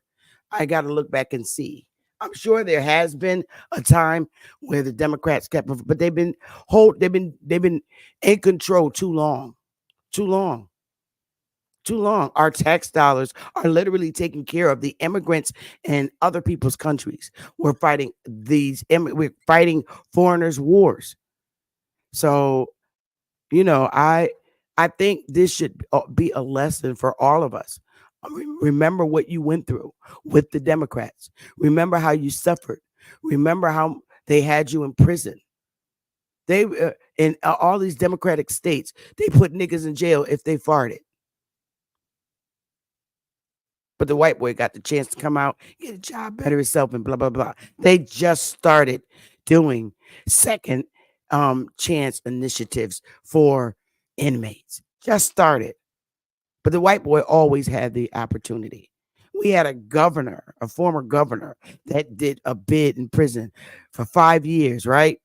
This motherfucker got out and he got his own radio station. Then he went back to jail right off the radio station for doing dumb shit again. Look him up, Governor Rowland. And he's a Republican, and that's sad because he's a very intelligent man, and I really liked him. I did. I really liked Rowland. I did. I really liked him as a personal individual because he's very intelligent. He did some fucked up shit to the unions, but as an individual person, I thought he was a very nice man. I really think So, like what you doing like with your own thing. I think until we figure that out, we're gonna be having trouble. I think we need to get out of it, right? I don't think we need to try to, like what you're doing or somehow do it. It may take some yeah, time, but that's the only way we're gonna get this civil right manner. because they need us. They're And parasites. with, They need us for them to be successful. That's why they did yeah, what they had to do to include themselves in equal rights and equal opportunities for all over here when this is our land. So I'm with you. I like what you're yeah. doing. Dane's right, indigenous mind. He is right. We do need our own governments. Chief Holiday says that. And we do need our own government because we can't keep depending on a government that just takes severe advantage of us. We need our own government. We need our own, as a people, we need our own government. We need our own legislators and out of these foreigners controlling over us on our own land. So, a little at a time, it's going to take time, but it's going to happen. The devil, evil spirit can't rule forever. He has an end date. He does. We just, we just have to keep our our praying to our ancestors, keep doing positive things. And, the way nature works, it does things naturally. So things that happen are going to happen naturally. And, all I do is promote positive behavior, civil behavior. I'm not the person that declares war. I'm not. So as long as we could do things comfortably in our own world here, I'm good with that. But with that being said, I think Dane is live and I want to do a redirect. And I appreciate everyone. If you're not subscribed to Smoke Signals channel, I'm getting ready. Unseen. I'm getting ready. Who is unseen? Let me see who this is. Because I don't want any evil mess going on up here. That's for Smoke Channel. Hey, peace, sister. I'm not Hi. com- I'm not coming with no evil mess. I hit your panel maybe I think it was last week or sometime. Oh, okay. Yes. How are you? I'm all right. I was listening to your conversation and I heard you bring up the fact that brothers can't buy their own homes and whatnot. And I just wanted to give some information. Um, you know, there's a way you can get a home. A lot of these brothers can get homes. They have these companies now. They're doing the rent to own homes. So what that is you go through a process of where you pay just a small amount. It's not a lot. And what they do is they save that till you get a down payment enough to get a home, and then they co-sign the loan. You don't have to have good credit. One thing I like to do is I like to help the brothers and sisters who at the bottom figure ways out of their situation. So one way I came up with is a lot of these sisters who have these Section 8 vouchers, you know, you get with these brothers, get these rent to own homes and have the Section 8 voucher basically pay off the home. I helped a couple of my friends do it before. If I And was even, you, I wouldn't say that publicly on YouTube because then what you could do, because this administration is so ugly, they will cut that so you can't. It's always been to keep the nigga down. And when you come up and vocally and openly say that on an open media site, you're giving them ammunition. well, I understand, sister. And they can also go to these. There's a lot of homeowners across the country who's selling their homes directly. There's Hmm. no bank or anything involved. You could go directly to them. and work something out. So there's ways to do it, even if you're on Section 8, but it's gonna take brothers and sisters sticking together to achieve things like that. So that's all I was saying. I'm like a supreme grand chancellor out of turning nothing into something. I've been doing it my whole life. So I just figure I'll give some information on that. But I'm back. That's a wonderful thing unseen, but I keep it low and off YouTube because they know where to come and listen. So now that idea is already in the ear. So when you hear on the news, oh, Section 8 is cut, just say, God damn it, I open my mouth. We as niggas got to learn how to keep our mouth shut and deal with people individually on the street. Yo, want to do this, want to do that, not here. I got you. I'm the brother who hit your panel that one time. I remember. Okay. I remember you very much, right. and I said I don't like you. What's up with your symbol? Right. Well, I'm back in the chat listening. Y'all be good. Be safe. Okay, honor to you, brother. Take it easy. So, that being said, I'm gonna do a redirect. I love y'all. I don't know where Smoke Butt is or what time he gonna go live, but I'll just do a share screen whenever he go live. But y'all gonna be in Dane's chat room. Love y'all.